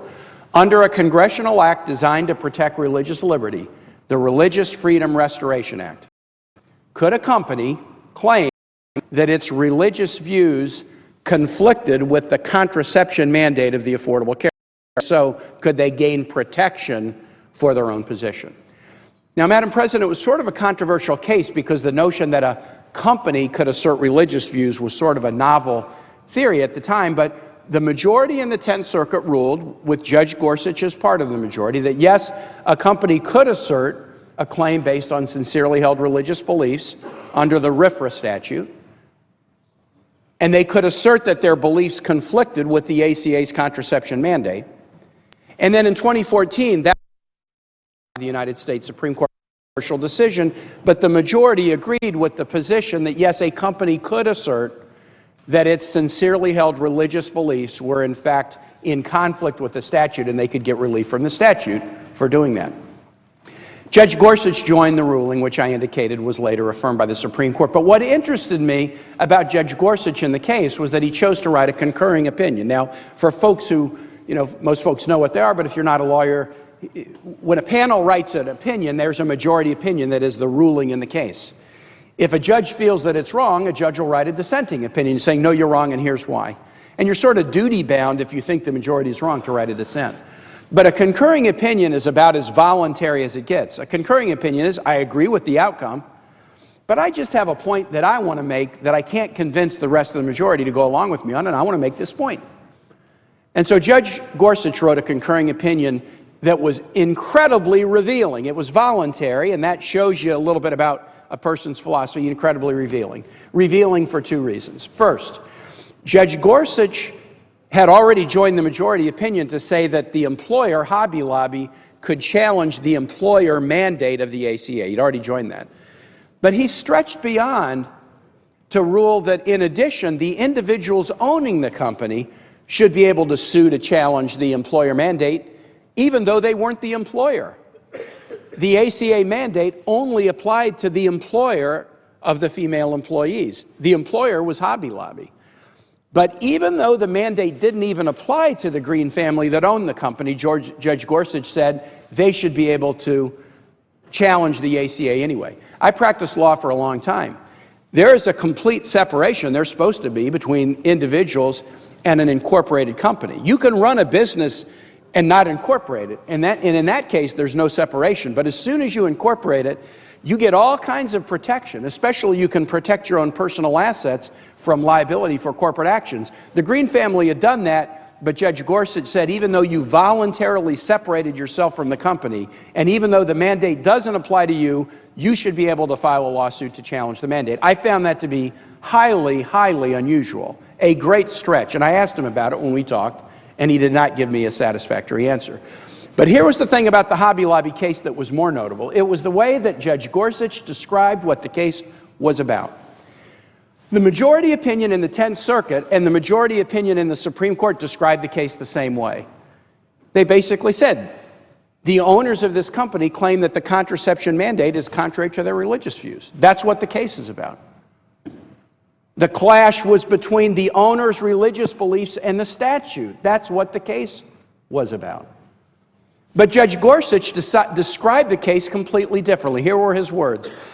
All of us must face the problem of complicity. All of us must decide the degree to which we are willing to be involved in the wrongdoing of others. He didn't describe it as a clash between the owners and the statute. He described it as a case about whether you're willing to be complicit in the wrongdoing of others. That wasn't the legal issue at all. What does that phrase mean in the Gorsuch concurring opinion in Hobby Lobby? The wrongdoing of others. Who are the others he's talking about? He's talking about female employees of Hobby Lobby who wish to make their own choice from among available and lawful methods of contraception. Those are the others he's referring to. And he's also referring to that choice as wrongdoing. That is a completely editorial comment that's not drawn from what a lawyer said or what a plaintiff said. That's his own characterization of the case, and it is completely irrelevant, and I would argue insulting. It is a completely irrelevant and insulting reference to something that wasn't part of the case at all, except Judge Gorsuch decided to inject it into the case. Somebody who looks at women making their own choice of contraception as the wrongdoing of others, that's very telling. Point. Senator, the time for the Democrats has expired. President. Majority Whip. If my friend, the senator from Virginia, needs a minute or two to wrap up, I know it caught him mid-thought. I'm happy to yield to him for that purpose. I would appreciate it, and I'll take 2 minutes and finish quickly. Senator from I thank Virginia. my friend, the Deputy Majority Leader, and my friend, the senior senator from Texas. I draw support for my conclusion about that language from 2 other cases that Judge Gorsuch was involved in the 10th Circuit. One case dealing with contraception, and one case dealing with an effort to defund Planned Parenthood in Utah. In both cases, the 10th Circuit reached a decision that was pro-women's health access. And the parties were fine with the decisions. They were going back to the district court, and they tried to have the cases reheard in bank.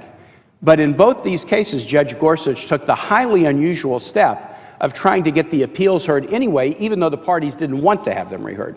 In my experience as an appellate advocate, that is virtually unheard of. And I've talked to litigators in the 10th Circuit, and they've said the same thing. It's highly rare. And the fact that Judge Gorsuch would do it in 2 cases, both of which involved women's health access, is important. Finally, in his confirmation hearing, Judge Gorsuch was asked directly whether he agreed with the decision in Griswold versus Connecticut, the 1965 decision that said that married couples could not be criminalized for using contraception. He said it was a precedent worthy of respect, like all precedents, but he would not agree. He would not say he agreed with the case. Chief Justice Roberts, during his confirmation, said he agreed with the case. Justice Thomas said, I have no quarrel with Griswold. Justice Alito said he agreed with the case, but Judge Gorsuch would not. Griswold versus Connecticut has been used repeatedly in the last 50 years to basically create a body of constitutional precedent that says the relationships of people, romantic, intimate relationships, should be free from the intrusion of big government. You can't criminalize somebody because of their relationship. And somebody who is not willing to commit to that principle, I think, is somebody who has not earned my vote. And with that, I yield the floor. And again, I thank my friend from Texas. Madam President. Majority Whip. Madam President, members of the Senate have been coming to the floor talking about the important vote that we'll be casting tomorrow, and then again on Friday, which will result in the confirmation of Judge Neil Gorsuch as the next Associate Justice of the United States Supreme Court. Having served on the Senate Judiciary Committee since I first came to the Senate, it's been my honor to participate in the confirmation hearings in the committee on now 5 Supreme Court justices, Judge Gorsuch being the latest. And what I've been struck by when it comes to Judge Gorsuch is how much our friends across the aisle who cast a party line vote in the Judiciary Committee against the judge on his confirmation, how much they've been struggling to come up with even one intellectually honest argument against the nominee, in spite of his obvious and tremendous qualifications and bipartisan support. For example, I heard our colleague from Virginia, my friend Senator Kaine, criticize a couple of decisions that the judge made. What he left out is Judge Gorsuch participated in 2,700 panel decisions on the 10th Circuit Court of Appeals during his 10-year tenure there. 99% of them, or 97% of them, excuse me, were unanimous. As the presiding officer knows, that means that each of the judges, the 3 judges on the typical panel, or in an en banc, basically that everyone agreed, whether they were nominated by a Republican or Democrat. So this whole idea of cherry picking the judge's judicial record to try to find some straw, to grasp at some straw with which to disagree with his confirmation is pretty striking to me. But last night we saw the latest act of desperation to try to justify the unprecedented partisan filibuster of Judge Gorsuch. For example, it was reported that a handful of lines in a 2006 book were borrowed from other sources. Well, the timing of this says it all. This book's been published for 10 years. The only reason for this allegation is a last-minute attempt to try to make something, really anything, stick, to tarnish the character of someone who will soon serve on the United States Supreme Court. This kind of baseless attack is not only disingenuous, it's transparent, and it has absolutely no merit. Even the author of the main article allegedly plagiarized has rejected that characterization. So this is the person who wrote the article that Judge Gorsuch was claimed to have plagiarized, in essence.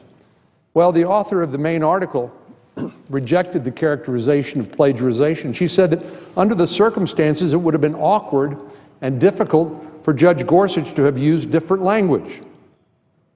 Other academic experts have also rejected the claim and made clear that the preferred methodology for facts is to cite original sources, which is exactly what Judge Gorsuch did. Talk about an 11th hour baseless attack. The bottom line is this: instead of evaluating the judge based on his qualifications, his sterling reputation he has among people across the political spectrum, our friends across the aisle are determined to attempt the first successful partisan filibuster of a Supreme Court nominee. That's disappointing, but it's also destined for failure.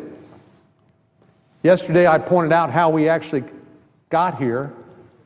Back during the President George W. Bush's first term, Senator Schumer and others laid the groundwork and then executed a strategy for unprecedented obstruction of judicial nominees.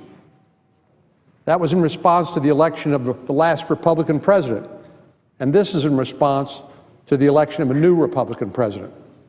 I think for him, following the election of the current one, obstruction is of a perfectly qualified nominee to the Supreme Court is just the next step. It actually represents the ultimate escalation of this weaponization of the filibuster used in judicial confirmation. As I've said before, based on the merits of the nominee, the justifications for opposing Judge Gorsuch are paper thin.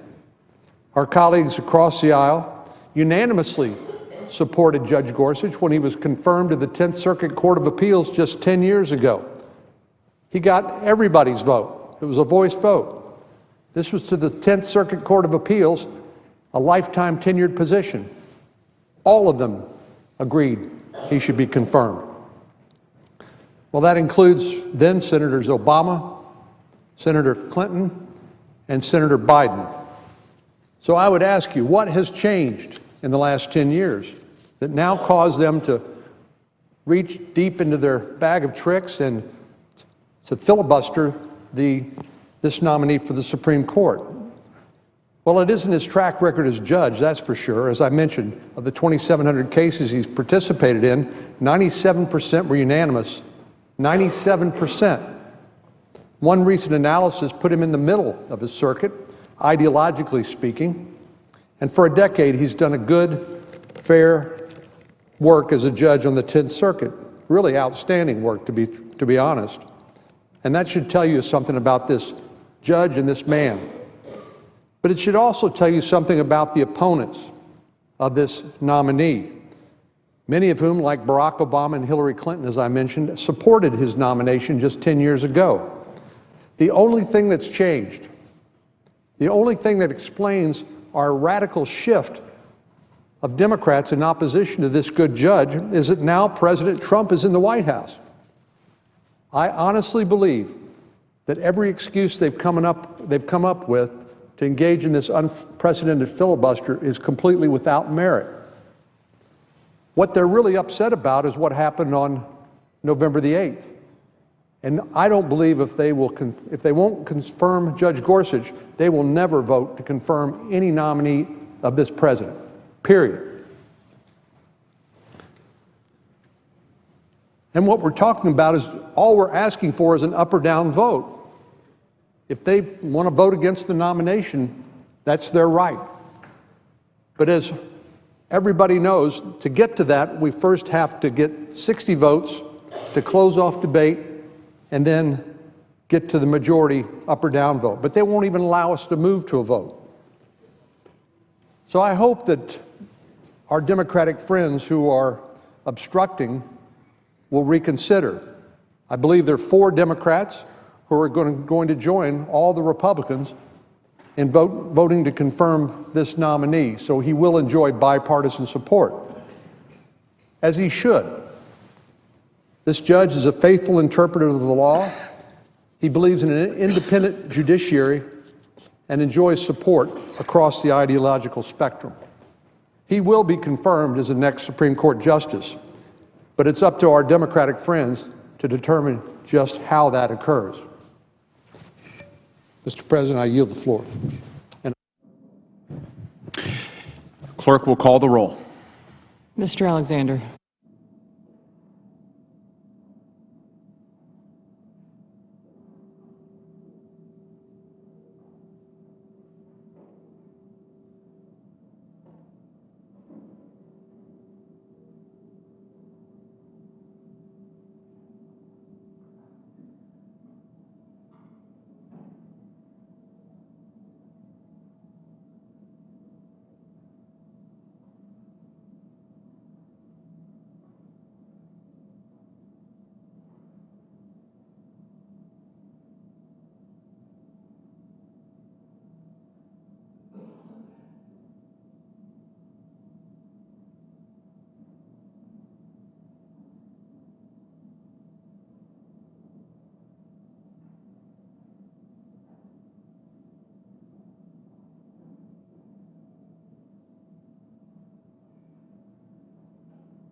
Mr. President, South Dakota, right? Senator from South Dakota. I would move that the quorum call be dispensed with. Without objection. Mr. President, I rise today to offer my strong support for Judge Neil Gorsuch, President Trump's pick to replace Justice Scalia on the Supreme Court. On Monday, his nomination passed out of the Senate Judiciary Committee, and we expect to confirm him before the end of the week. I am tremendously excited to have him on the bench. And also from Iraq. And they said more has been done in the last 6 weeks than has been done in years with the previous administration. And believe me, we're going to keep it that way. We will destroy ISIS, and we will protect civilization. We have no choice. We will protect civilization. King Abdullah and I also discussed measures to combat the evil and ideology that inspires ISIS and plagues our planet. In addition, we also acknowledge the vital role that Jordan has played in hosting refugees from the conflict in Syria. We have just announced that the United States will contribute additional funds to Jordan for humanitarian assistance. This aid will help countries like Jordan host refugees until it is safe for them to return home. The refugees want to return home. I know that from so many other instances. They want to return back to their home. And that's a goal of any responsible refugee policy. Finally, as we discussed, to advance the cause of peace in the Middle East, including peace between the Israelis and the Palestinians. And I'm working very, very hard on trying to finally create peace between the Palestinians and Israel. And I think we'll be successful. I hope to be successful, I can tell you that. The King has been a really tireless advocate for a solution. He's going to help me with that and help me at the highest level. And we will be consulting with him very closely in the days ahead. King Abdullah, I want to take this opportunity to thank you for your partnership. Working together, the United States and Jordan can help bring peace and stability to the Middle East and, in fact, the entire world, and we will do that. Thank you very, very much for being with us.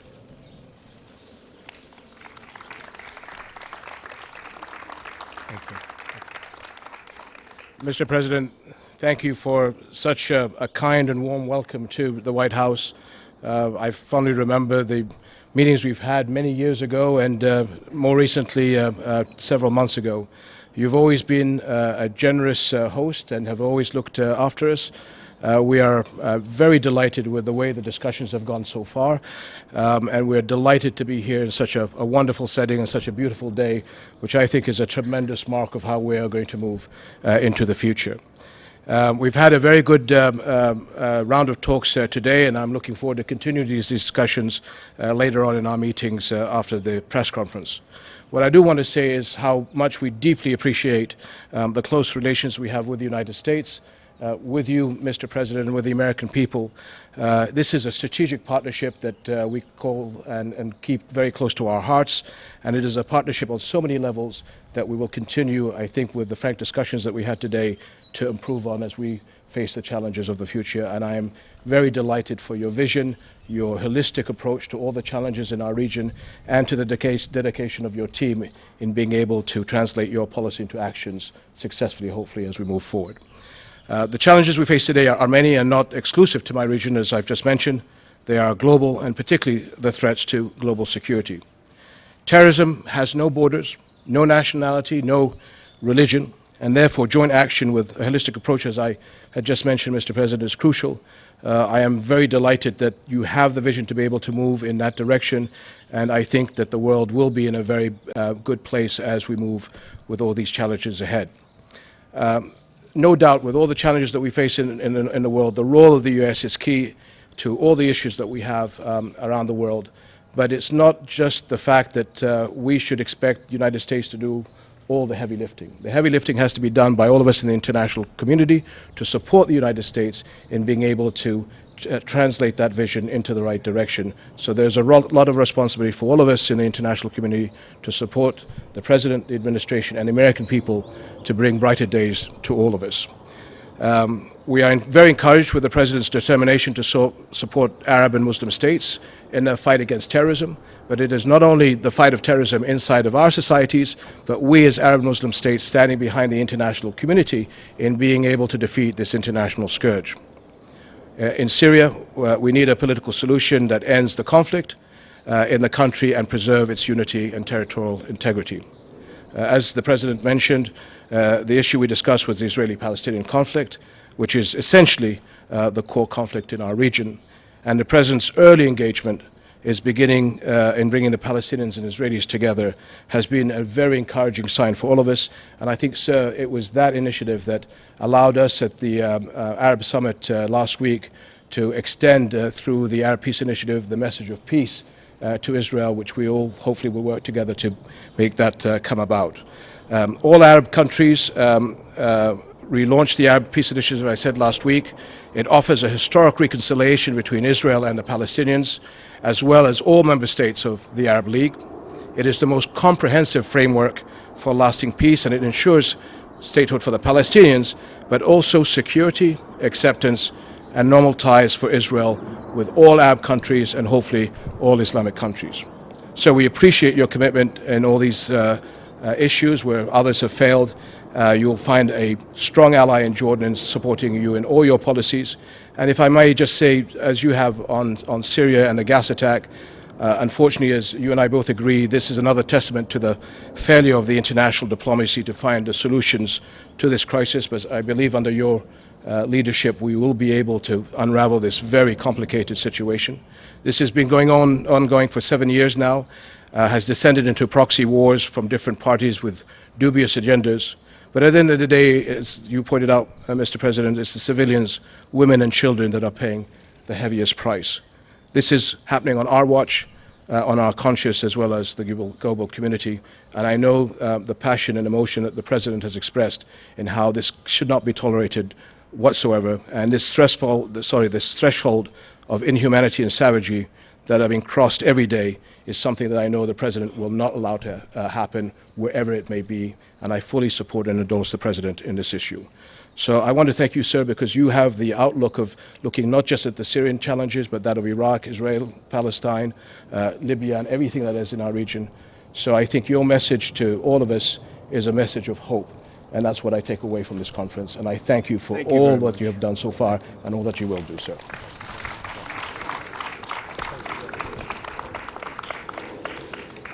All right, we'll take a few questions. Julie Pace.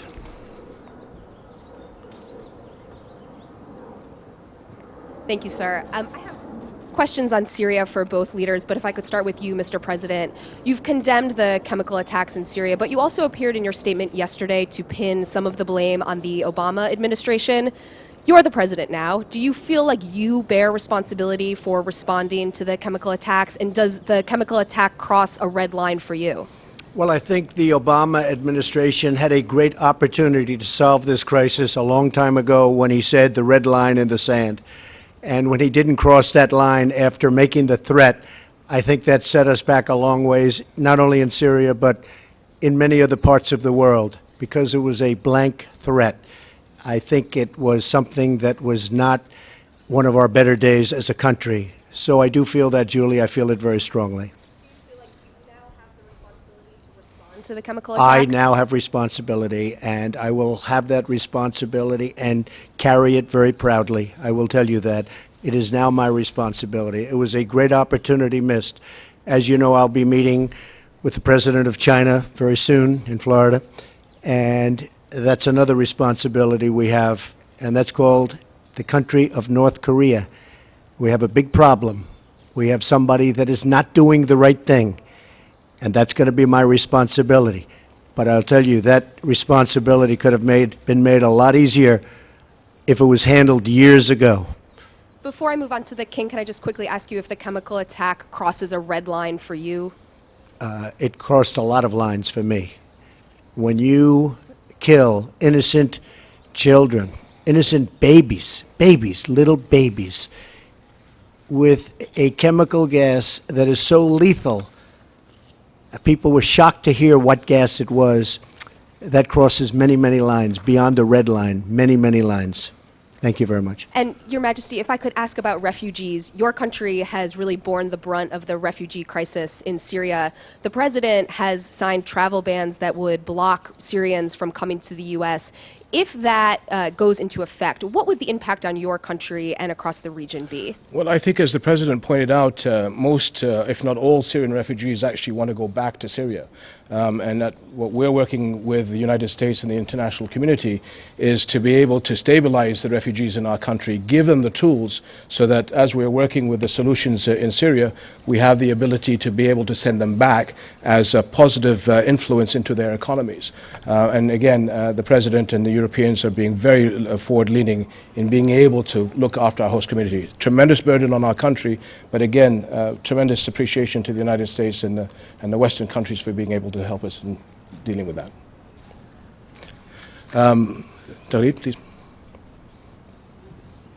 Your Majesty, how does the outcome of the recent Arab summit help the U.S. In its policy to advance Palestinian-Israeli negotiations? Well, as I said, the Arab Peace Initiative came out with a resounding resolution to offer peace to the Israelis, to make them feel that they're accepted into the neighborhood, and to be able to support the president as he brings both parties together. And again, I have to remind people that very early on, there was an early engagement by the president and his team to the Israelis and the Palestinians to be able to see what he can do to bring them together. It is the core conflict for a lot of us in the region.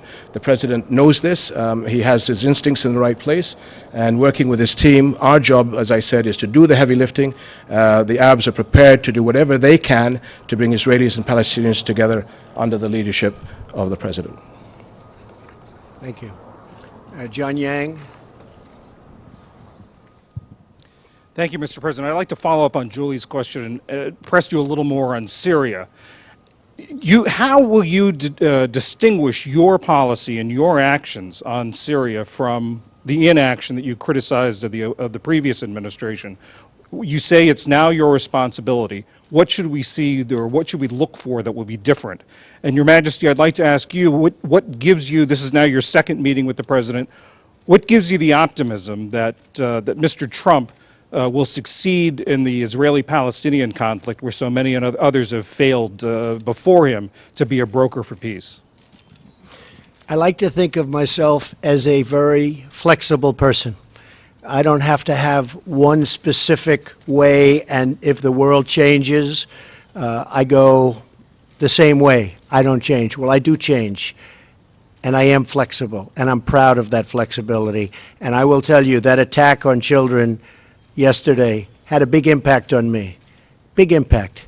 That was a horrible, horrible thing. And I've been watching it and seeing it, and it doesn't get any worse than that.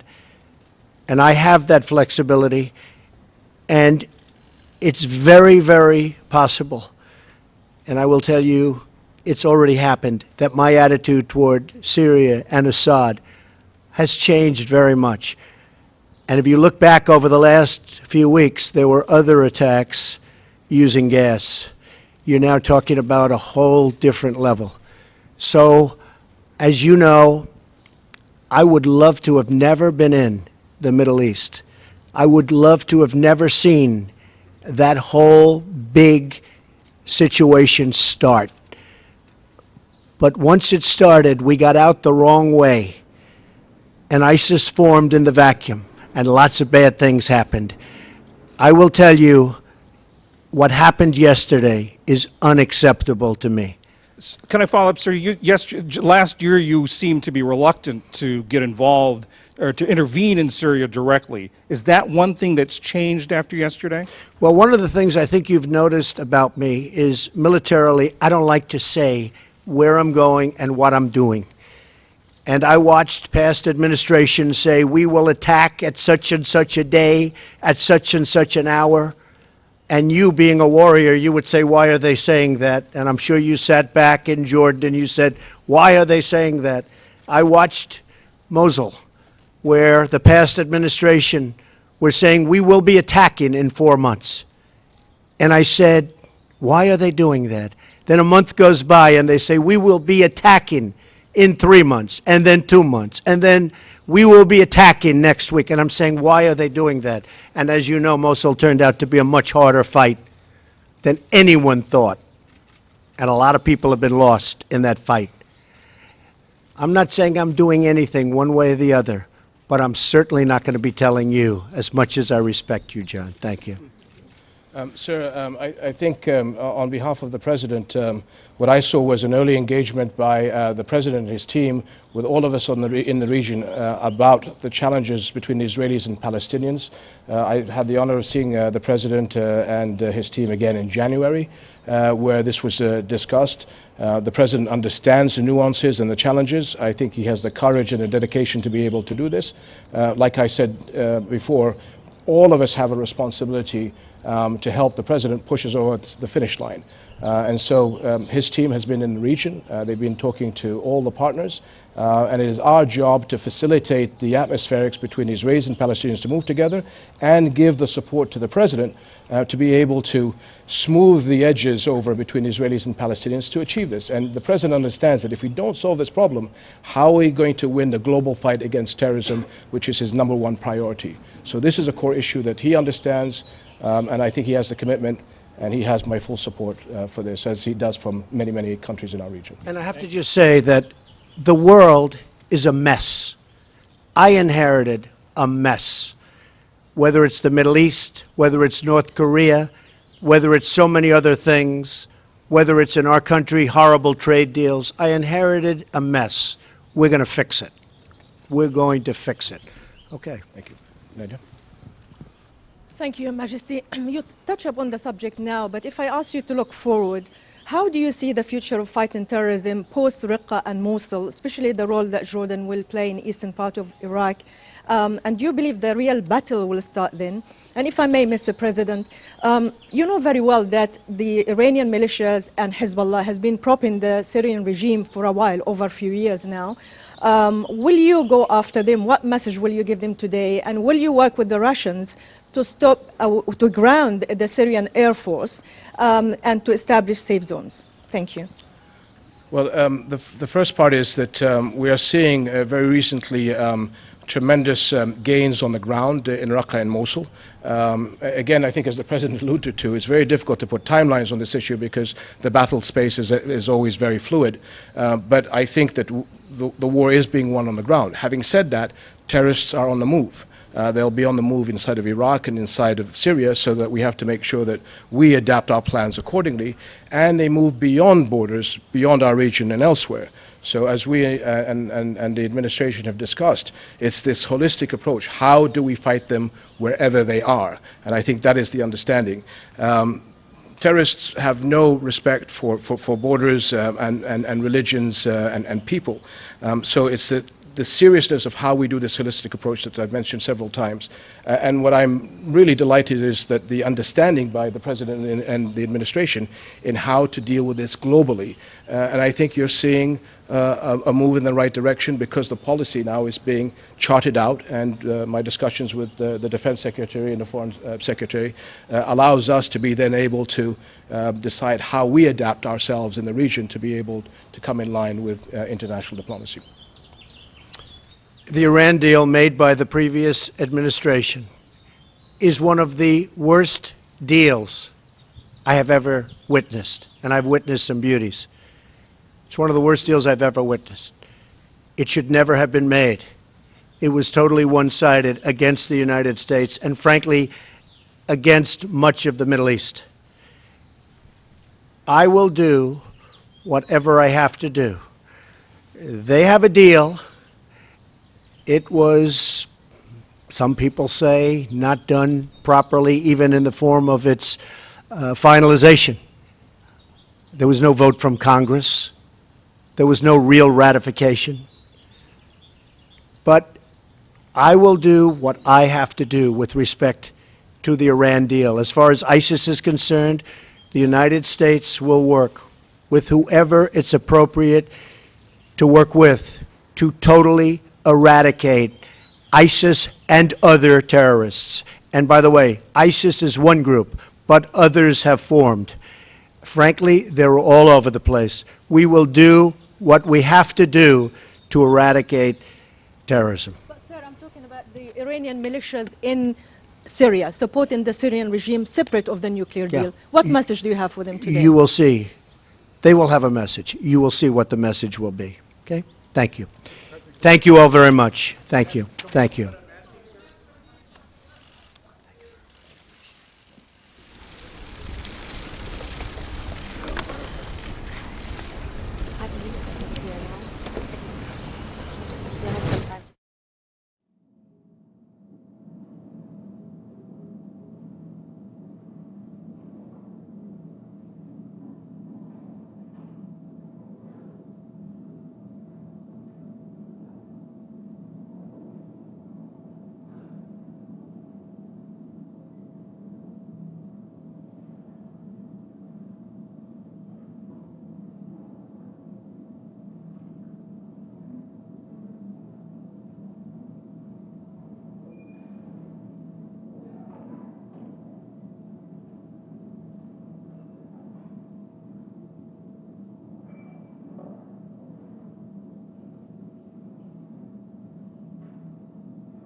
The senator from Nebraska. Thank you, Mr. President. I rise today in support of the nomination of Mr. President, I would suggest the absence. Mr. President, I would ask that the quorum call be vitiated. Without objection. Thank you, Mr. President. Mr. President, I rise today in support of the nomination of Judge Neil Gorsuch to be our next United States Supreme Court Justice. Article 2, Section 2 of the Constitution entrusts members of the Senate with a responsibility vital to our democracy, providing advice and consent on the President's Supreme Court nominees. The significance of this task cannot be overstated, and it is one that I take very seriously. Days after President Trump nominated Judge Gorsuch to fill the late Justice Scalia's seat on the Supreme Court, I shared the qualities that I wanted to see in a justice. They included a strong commitment to the rule of law, first-rate credentials, and a solid judicial record. The time has come to determine whether the nominee meets those criteria. After meeting personally with Judge Gorsuch, watching his confirmation hearing, and evaluating his background and legal record, I believe that answer is a resounding yes. Judge Gorsuch's credentials are exemplary. He has an extraordinary resume and a brilliant mind. For 10 years, he has served on the U.S. Court of Appeals for the 10th Circuit. The Senate confirmed him to this position by unanimous consent in 2006. No roll call vote was needed because all 100 members supported the nomination. To date, Judge Gorsuch has decided 2,700 cases.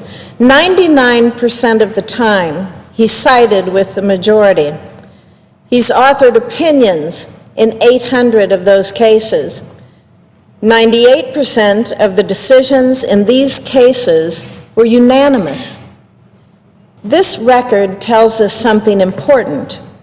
He is well within the mainstream. It's why he has gained the respect of prominent attorneys on the right and on the left.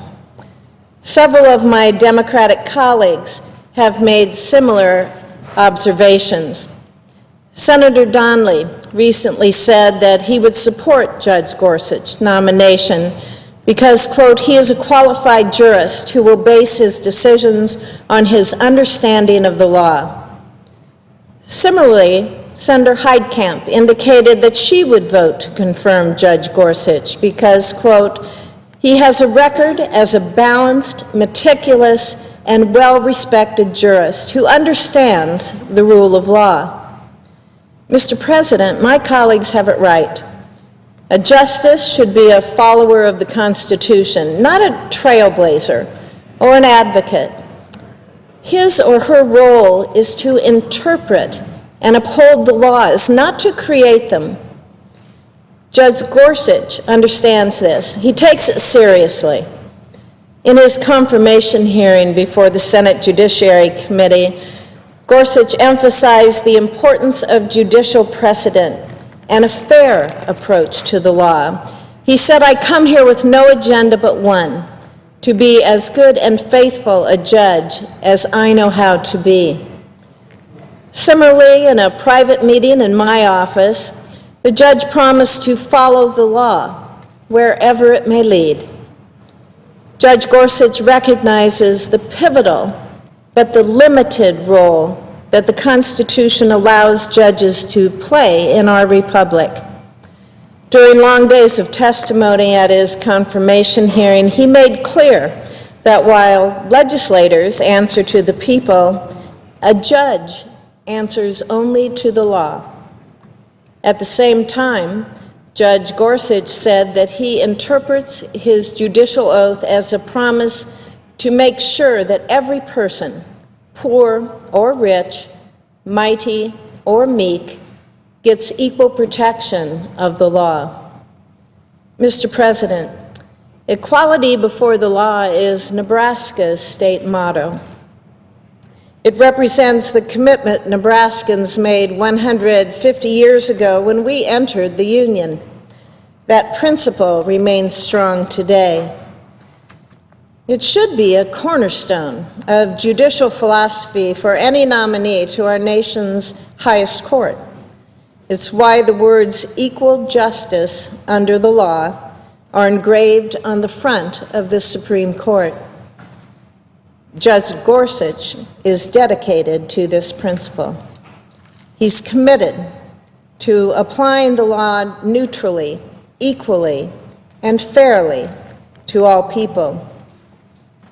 Now, Mr. President, some of my Democrat colleagues are saying that Judge Gorsuch is out of the mainstream.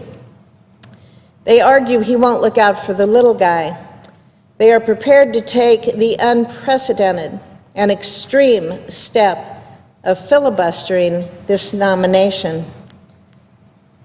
This would be the first successful, totally partisan filibuster of a Supreme Court justice in the history of the United States Senate. Mr. President, let me share some of the facts about this institution. In our country's history, no cabinet nominees have ever been denied their appointments by a Senate filibuster. In our country's history, no federal district court judges have ever been denied their seats by a Senate filibuster. The first time a filibuster was used to defeat a judicial nomination was for a circuit court judge, Miguel Estrada, who was nominated by President George W. Bush to the U.S. Court of Appeals for the D.C. Circuit. In our country's history, the filibuster has only been invoked once to block a Supreme Court nominee.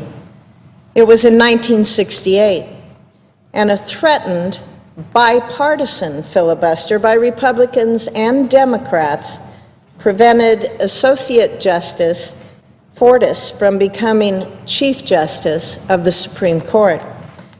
The nominee ended up withdrawing because of ethical concerns.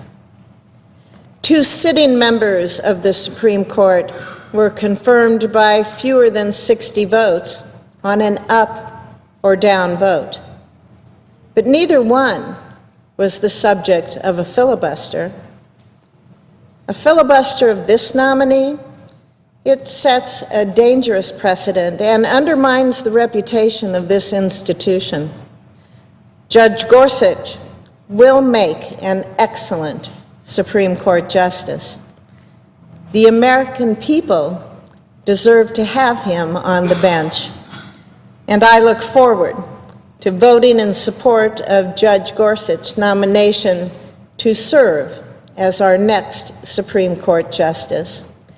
And I urge my Senate colleagues to do the same. Thank you, Mr. President. I yield the floor.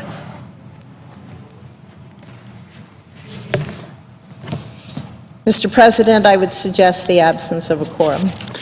The clerk will call the roll. Mr. Alexander.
Mr. President.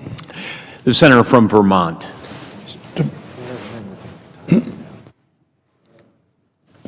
I ask consent to call the quorum be dispensed with.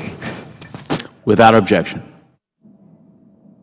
I understand the time, I didn't see anybody on the floor. I understand time has been reserved for the Republicans' side during this time, so I will suggest the absence of quorum.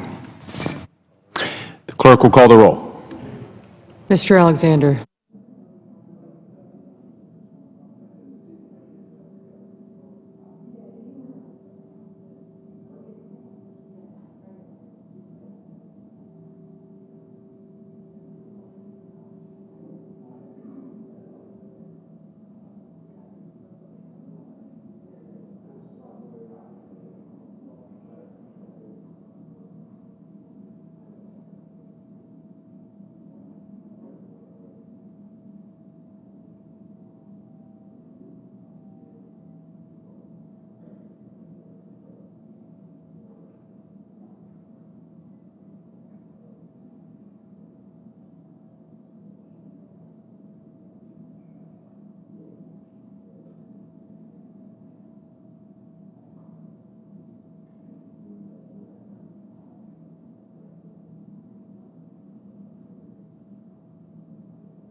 Mr. President.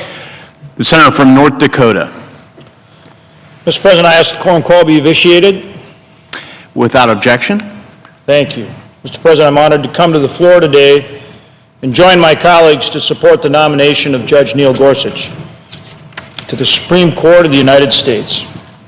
Judge Gorsuch is an exemplary pick for my home state of North Dakota and also for our nation as a whole. He's shown deep respect for the Constitution and has a strong record of upholding the rule of law. If confirmed, Judge Gorsuch will take the seat that was held by the late Justice Antonin Scalia. Of course, filling that vacancy will be no easy task. Justice Scalia was a brilliant legal mind who had earned the respect of many in the legal community during his nearly 30 years on the Supreme Court.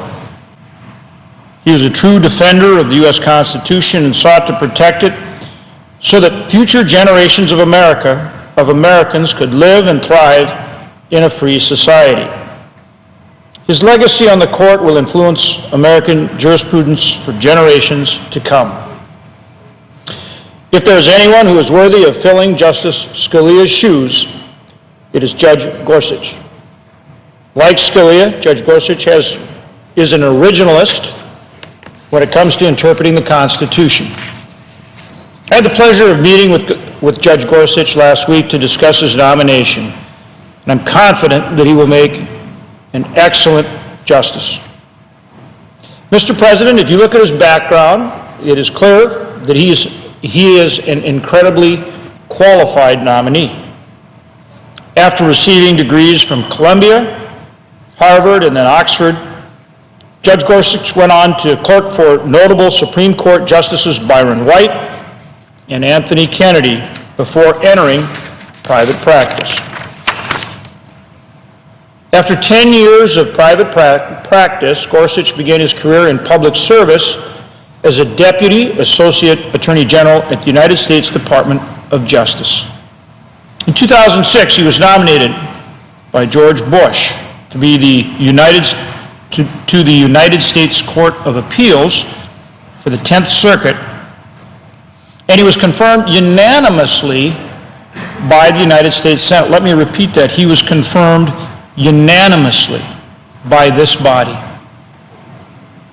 I believe that says a lot about Judge Gorsuch as a candidate.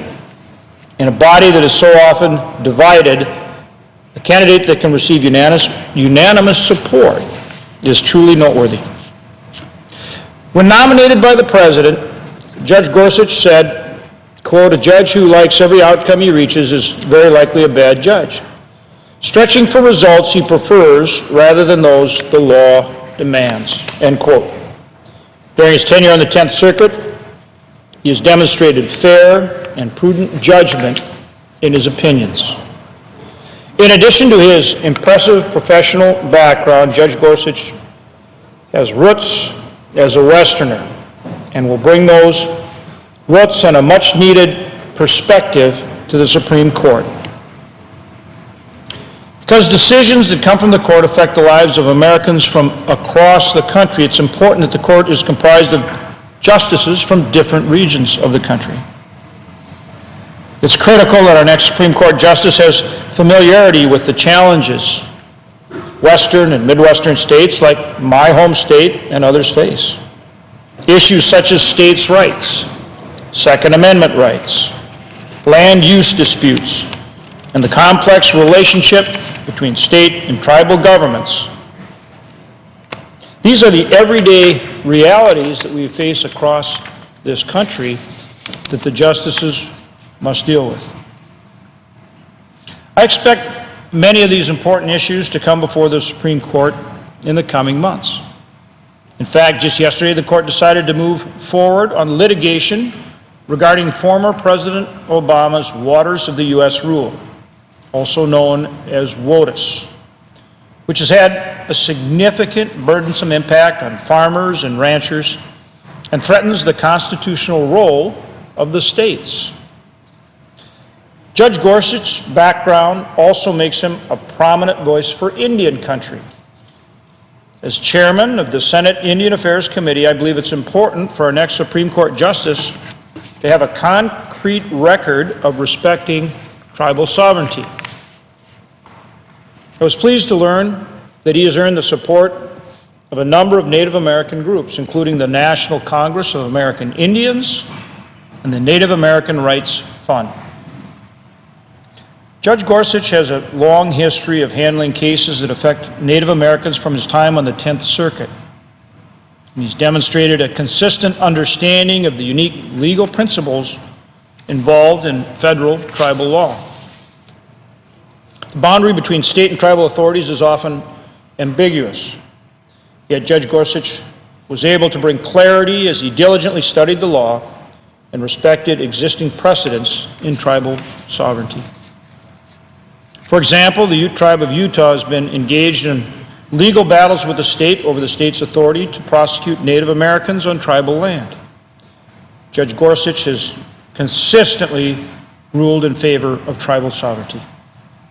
In Hydro Resources versus EPA, case in which EPA overreach was redefining the boundaries of Indian lands, Judge Gorsuch overruled EPA's interpretation and respected the current tribal boundaries.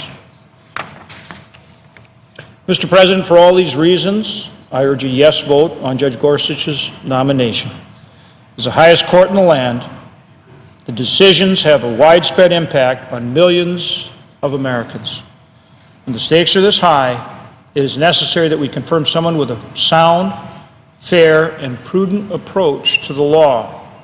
I have no doubt that Judge Gorsuch is the right person for this role.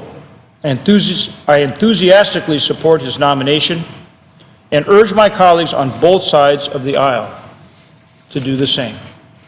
With that, Mr. President, I yield the floor. Mr. President. The senator from Washington. Thank you, Mr. President. Mr. President, I come to the floor today to express my deep concern about the Republicans' rush to fill the vacant Supreme Court seat and about President Trump's nominee for this critical position. I want to start by saying I believe one of the most solemn and consequential decisions we make as senators is whether to support a nominee to the highest court in the country. It's a responsibility I do not take lightly. And after careful consideration, I will be voting against the nomination of Judge Neil Gorsuch and oppose a cloture-ending debate. Mr. President, I come to this conclusion weighing several things. First, a Supreme Court justice has an enormous responsibility to uphold our Constitution and defend our democracy. The court's decision affects every citizen in every corner of this country. And at times, one justice, perhaps this nominee, may be the only thing standing between someone's rights. Sorry, I thought when you hung up and were dealing with the idea you were doing. Hey, Ryan, it's Haley. I'm here with Megan Hughes. We're putting out on live channel 4.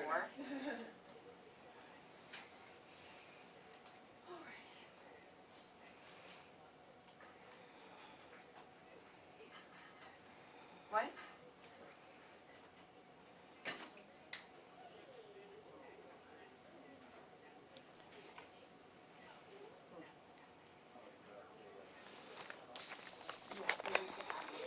Can you do a live out? Yeah, she can. Do you see us on live channel 4? Okay. Hi, I hear you. Do you hear me?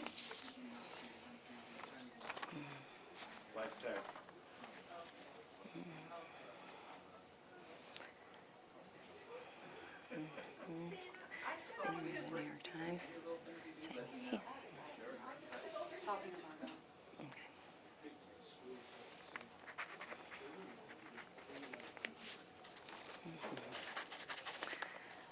President Trump weighing in an interview with the New York Times today, saying he thinks Rice committed a crime. He provided no evidence.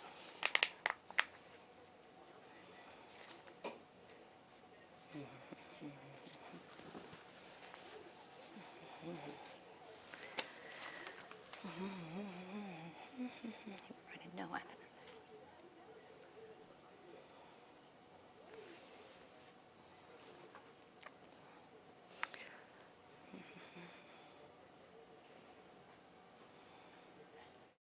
No, I'll put my camera there.